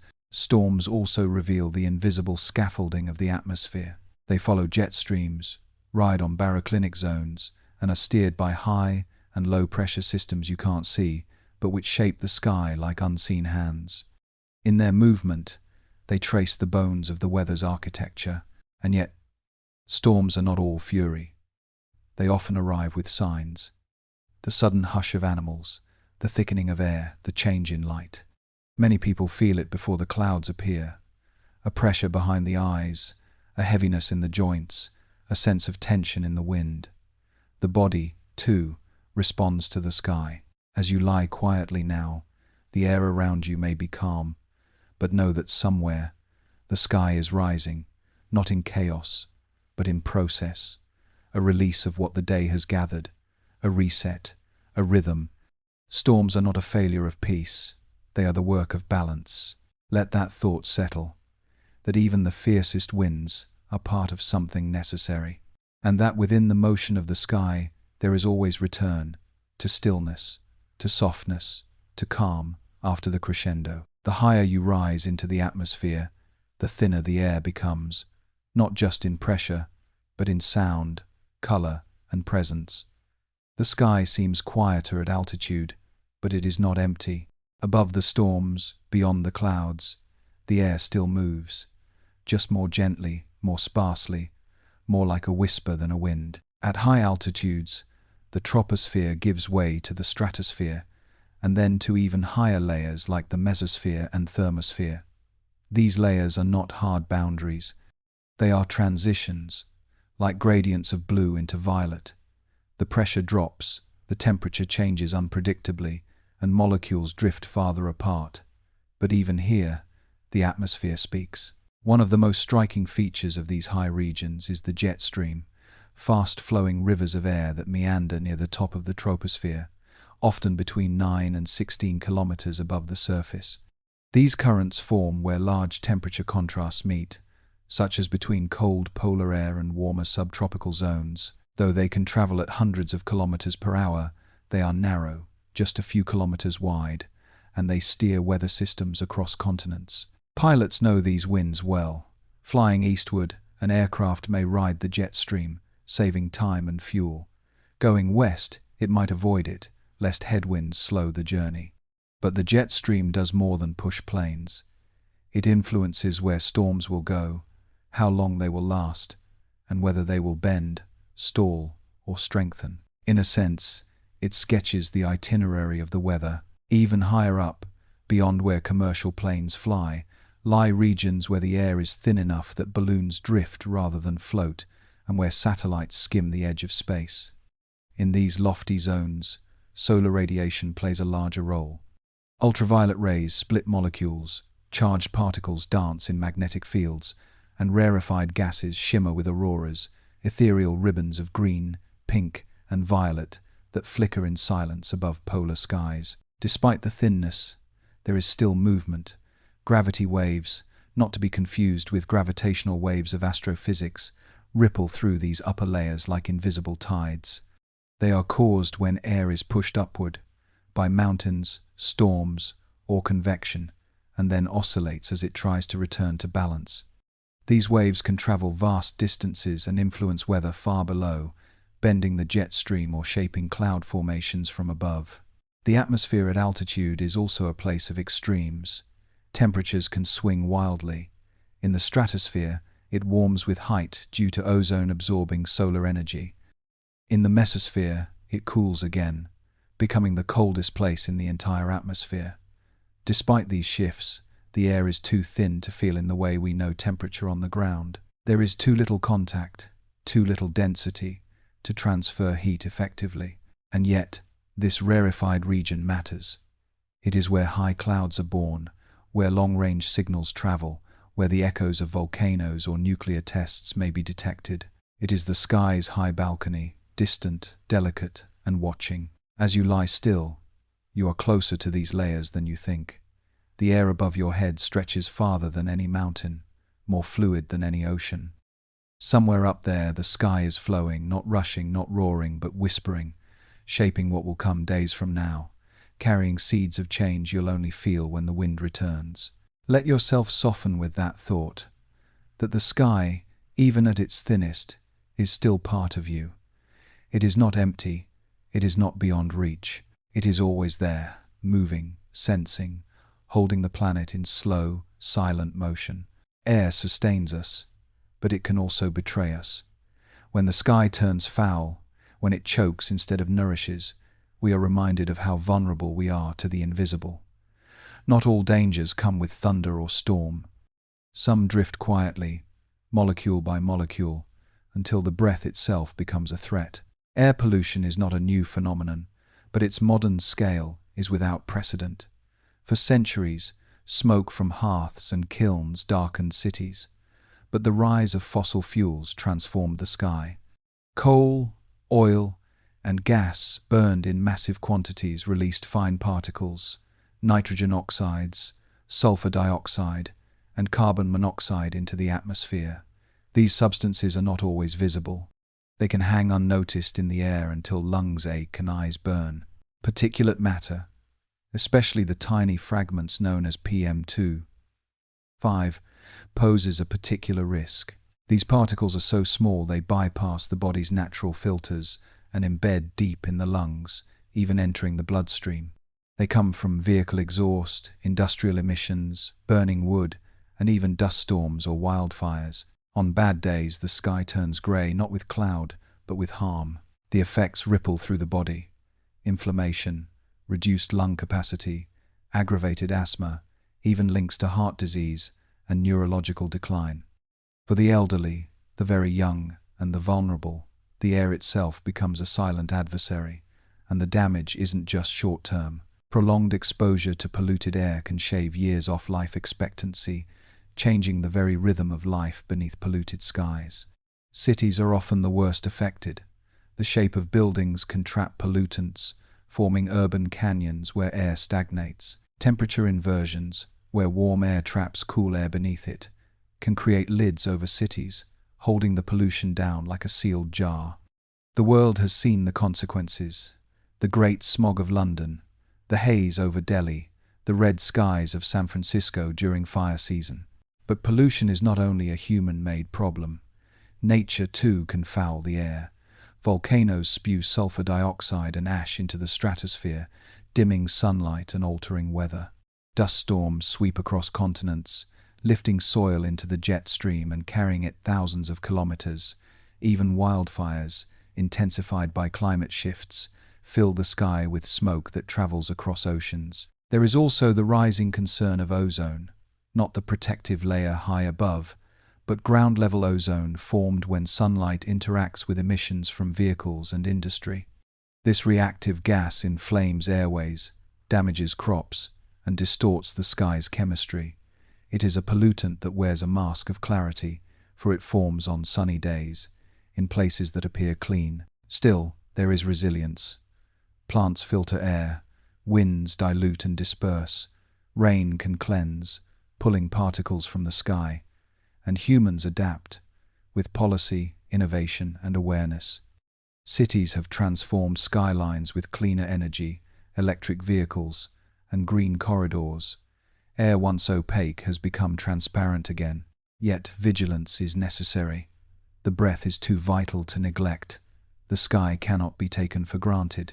Every breath you take is a gift, and each clean inhalation is a triumph of balance between nature and industry, progress and protection. As you breathe now, consider that the air entering your lungs has traveled far. It has passed forests and fires, oceans and engines. It carries memory, and though you cannot see it, it shapes you. Let that breath settle softly.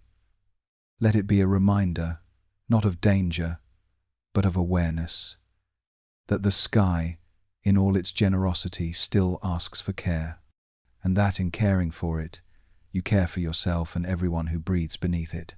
The sky does not sleep, but it does soften. At night, the atmosphere becomes quieter, less stirred by convection, less fractured by light.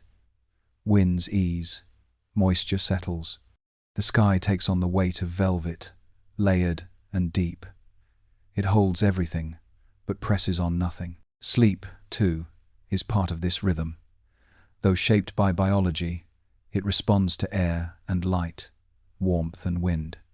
Long before we understood REM cycles or melatonin, we looked to the sky for the cues that told us when to rest. Dusk cools the skin, darkness stills the breath, the hush in the trees is echoed in the hush within. Under open air, sleep changes. The ceiling becomes sky. The walls disappear. Sounds are softened, distant owls, a breeze through leaves, the faint rush of air high above. In such moments, the atmosphere feels like a blanket, not of fabric, but of silence. It doesn't close around you. It holds the space you rest in. We often forget that the air we breathe at night is not the same as the air of day. It is denser, cooler, more stable. Turbulence fades, pollution settles. Moisture gathers into dew, and the lowest layer of the atmosphere, the nocturnal boundary layer, forms a kind of invisible cradle. In rural places, where lights are few and machines rest, this cradle deepens. The sky leans in, and the earth exhales slowly. Sleep beneath the stars carries a kind of ancestral memory. For most of human history there were no ceilings, only canopies. Hunters, gatherers, shepherds, and travelers knew the night air as a companion. They studied its signs, a sudden breeze signaling weather, the scent of rain on the move, the silence before a temperature drop. Resting outdoors was not a luxury, but a necessity, and the sky, always present, became both guardian and witness. Even today, when we sleep inside, sealed from the breeze and soundproofed against the wind, the air still plays its part. A cool room invites deeper rest. Fresh air soothes. The sound of rain on a roof can slow the heart. And those who lie sleepless often open windows, not just for relief, but for reconnection. There is science in this, of course. Cooler air reduces the body's core temperature, a requirement for sleep onset. Humidity affects how we breathe. Air pressure shifts can influence headaches, tension, and even dreams. The brain, though sleeping, listens to the sky in its own way. And there is metaphor. To sleep beneath the sky is to trust, to allow the world to move without your attention, to let the winds wander and the stars glide overhead without needing your witness. It is a surrender not to weakness, but to balance, a recognition that not all motion must be met with motion. So if you are still awake, that is fine. Let your mind drift with the air, not in urgency, but in gentleness. You are allowed to float. You are not holding anything up. The sky remains, even when your eyes close. It does not need watching. And if you sleep now, let the breath come slow. Let the rhythm settle. The sky above you is vast and tender. It changes constantly, and yet it remains. The air wraps you, not to confine, but to remind you. You are part of this planet, and it is part of you. There is no edge between you and the sky, only breath. The wind does not carry just air. It carries information. Every gust, breeze, or sudden shift is a message, written in pressure, temperature, and direction. To those who know how to listen, the wind tells stories of what is coming, what is changing, and what has already passed. Long before satellites or barometers, people read the wind. Sailors trimmed sails to its force and leaned into its clues. Farmers smelled the change before rain. Nomads watched the color of the horizon, noting the speed at which dust lifted. Hunters paused when the wind shifted, knowing their scent would now travel ahead of them. The wind was a companion, unpredictable, but never meaningless. Even now, with all our instruments, the wind remains a vital signal. It shapes weather, steers storms, and carries warmth or cold across vast distances. A southerly wind can raise winter temperatures in a single afternoon. A dry wind may steal moisture from the land. A sudden gust can mark the arrival of a front, the invisible line between two great air masses negotiating control of the sky. Wind is not a uniform force. It flows in layers, eddies, and pockets. At ground level, it may seem calm, while high above, jet streams rage. Around buildings, it bends and tunnels, creating turbulence that makes city air feel alive.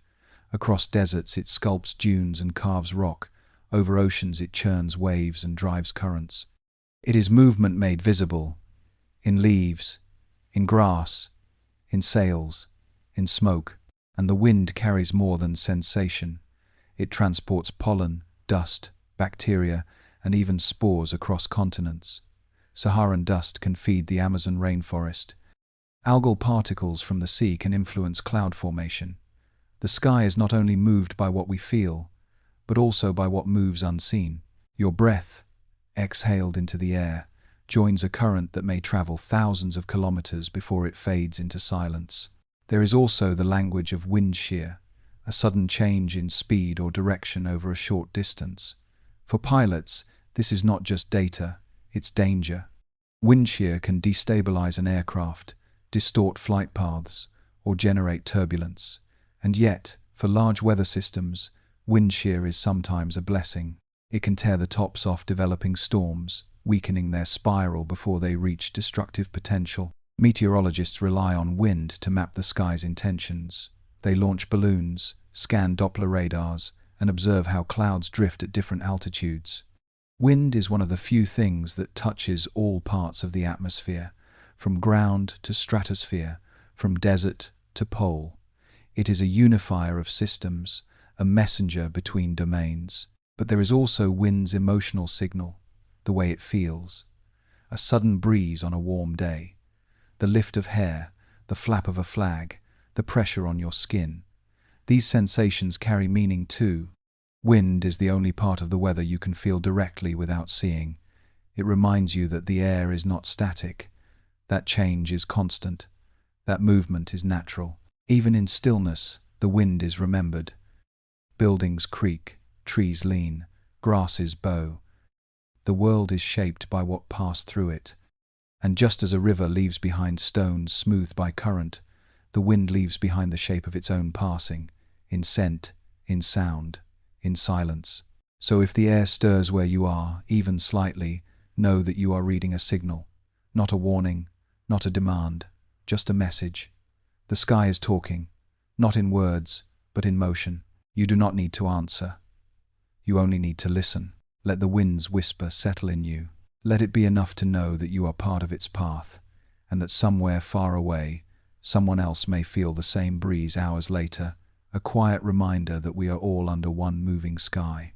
Clouds speak in shapes. They do not form by accident. Each curl, layer, or tower is a response to temperature, pressure, motion, and moisture. To those who pay attention, clouds are more than decoration. They are signals written in vapor, painting the sky with meaning. At their core, clouds are simple. Warm air rises. As it rises, it cools. When it cools enough, the water vapor it carries condenses into droplets or ice crystals. These particles gather around microscopic seeds, bits of dust, salt, or pollution, and together they become visible. A cloud is born, but the type of cloud reveals more than just moisture. Cumulus clouds, those fluffy, cotton-like shapes, suggest rising air, the first stirrings of a possible storm or just a passing thermal. Stratus clouds stretch in flat layers, often bringing grey days and steady drizzle. They speak of stable air and gentle ascent. Cirrus clouds, high and wispy, form from ice and ride the jet stream, telling of changes aloft long before they arrive below. There are towering cumulonimbus clouds, the architects of thunderstorms, that reach from the ground nearly to the stratosphere. Within them, updrafts and downdrafts collide, generating lightning and rain, sometimes even hail or tornadoes. Their anvil-shaped tops are not only beautiful but ominous, indicating that the storm has reached the upper limits of the troposphere and spread out under pressure. Clouds exist in families, low, middle, and high, each grouping with its own set of variations and meanings. And within each cloud form lies history, of where the air came from, how quickly it rose, how much water it carried, and what lies ahead. A sudden shift from puffy cumulus to darkening cumulonimbus is not random. It's the sky preparing for release. Even without precipitation, clouds govern light. They filter sunrises into streaks of gold, fragment sunsets into blood-orange flame, and turn full moons into halos. The color of clouds tells you more than the time of day. White means reflection. Gray means depth. The darkest clouds are not always the most dangerous. Sometimes they are simply thick with layers, filtering more light than they give. For millennia, people have watched clouds to predict the weather. A red sky at night, shepherd's delight. A red sky in the morning, sailor's warning. These phrases, passed down through generations, capture patterns. Not superstition, but observation made poetic. The way light bends through moist or dry air gives clues about what is coming. Clouds also reflect climate. As the planet warms, the distribution of cloud types changes. Some become taller, others shift in latitude. High-altitude clouds can trap heat, while low, thick clouds can reflect sunlight away. The balance between these types influences how fast the Earth warms, a feedback loop wrapped in softness. Beyond science, clouds hold a certain emotional charge. They drift, swell, vanish. They mimic mountains, animals, faces, and dreams. They invite the imagination.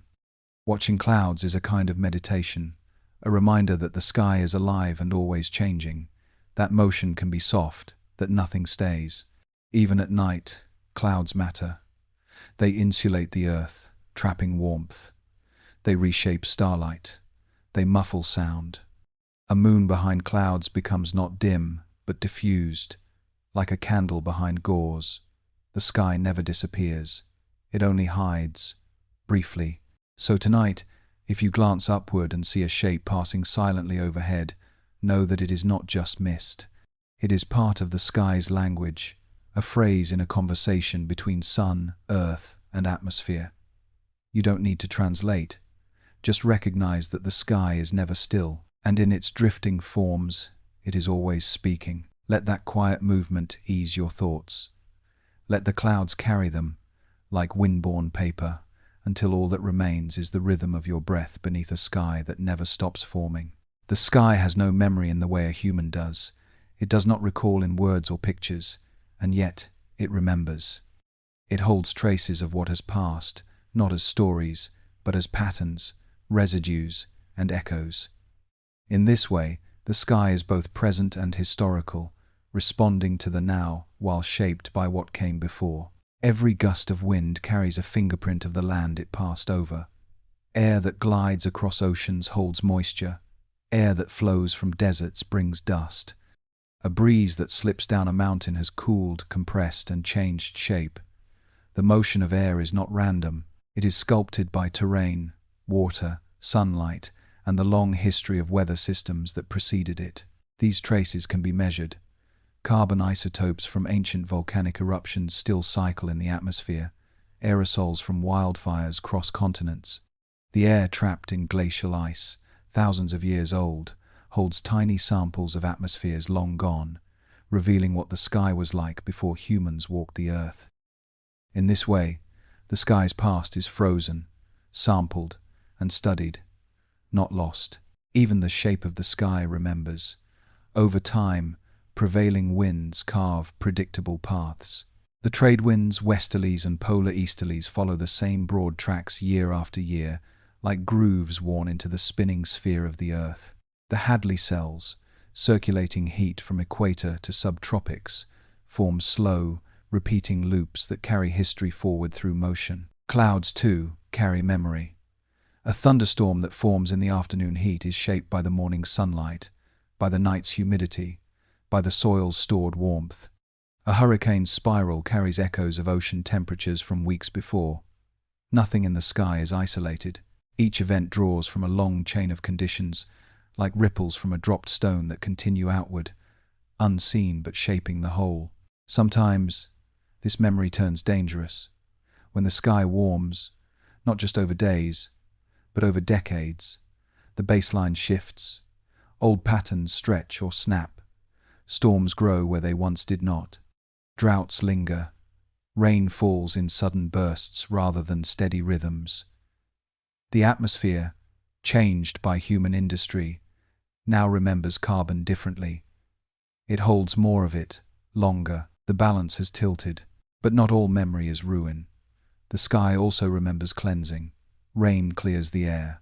Winds mix pollution with fresher drafts. Forests release phytoncides and other compounds that scent the air and may even calm the human body.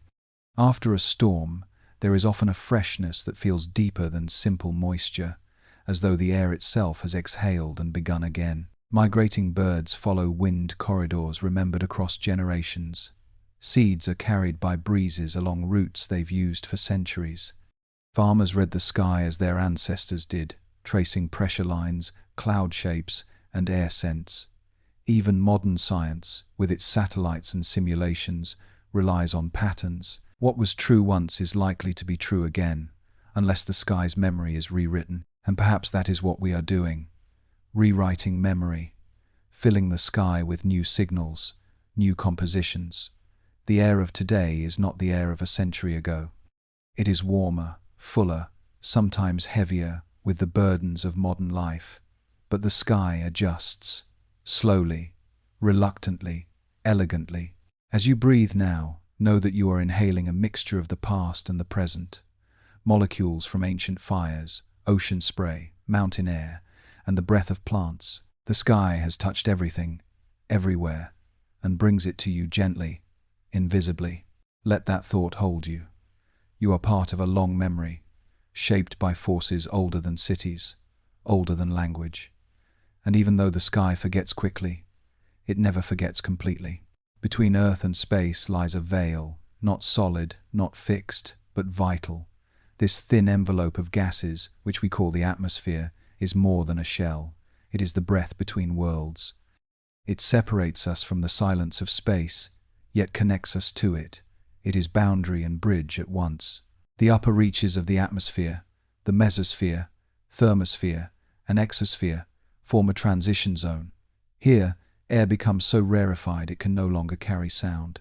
Molecules drift far apart. Heat, in the way we understand it, becomes difficult to define. Yet this is where our world begins to touch the stars.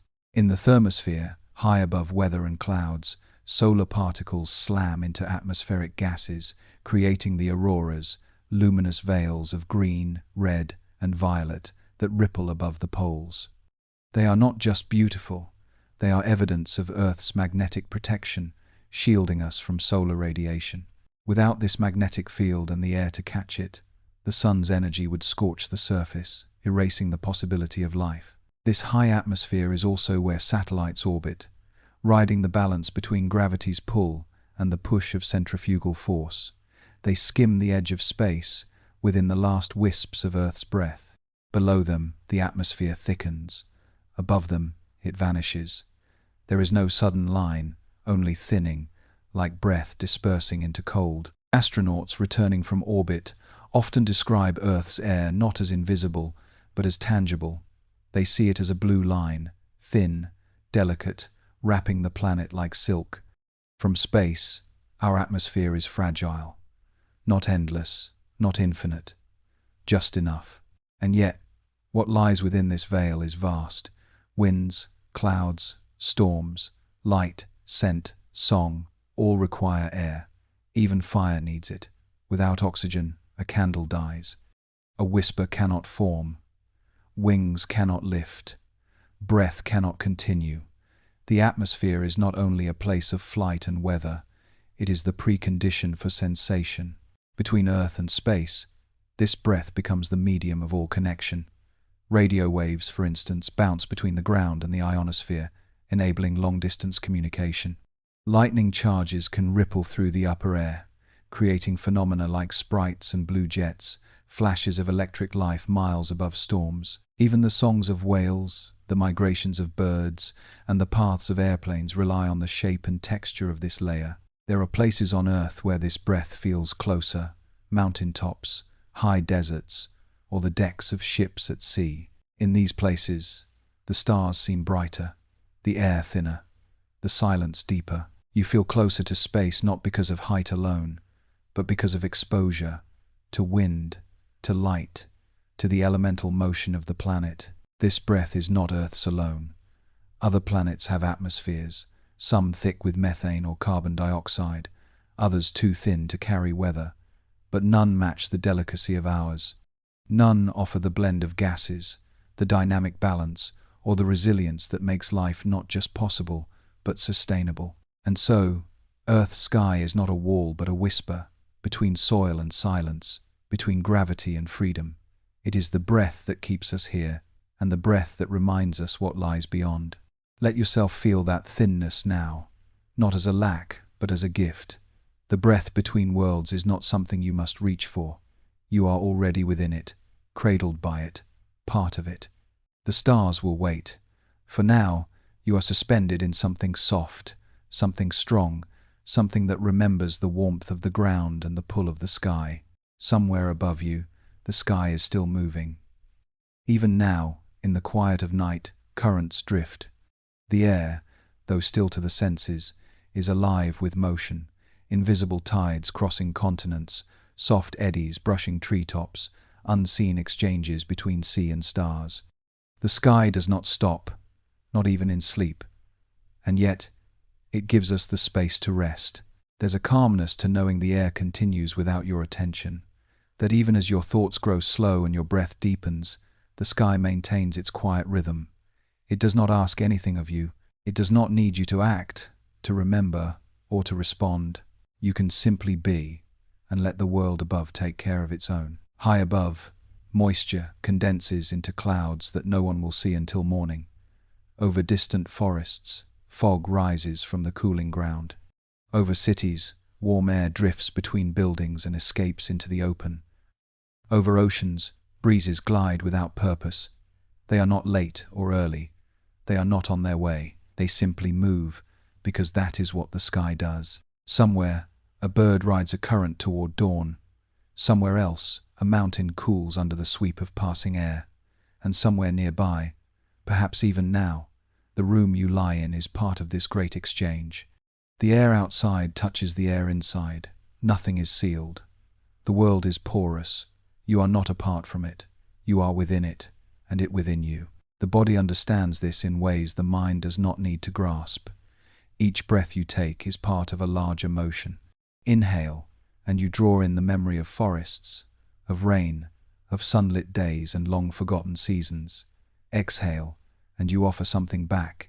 It is not a trade, but a rhythm. This breath is not alone. It is mirrored in the sway of trees, in the rise and fall of waves, in the drift of clouds and the pulse of wind. Even the silence carries movement. The stillness in your room is shaped by what has passed through it, all the invisible rivers of air that trace their way across your world.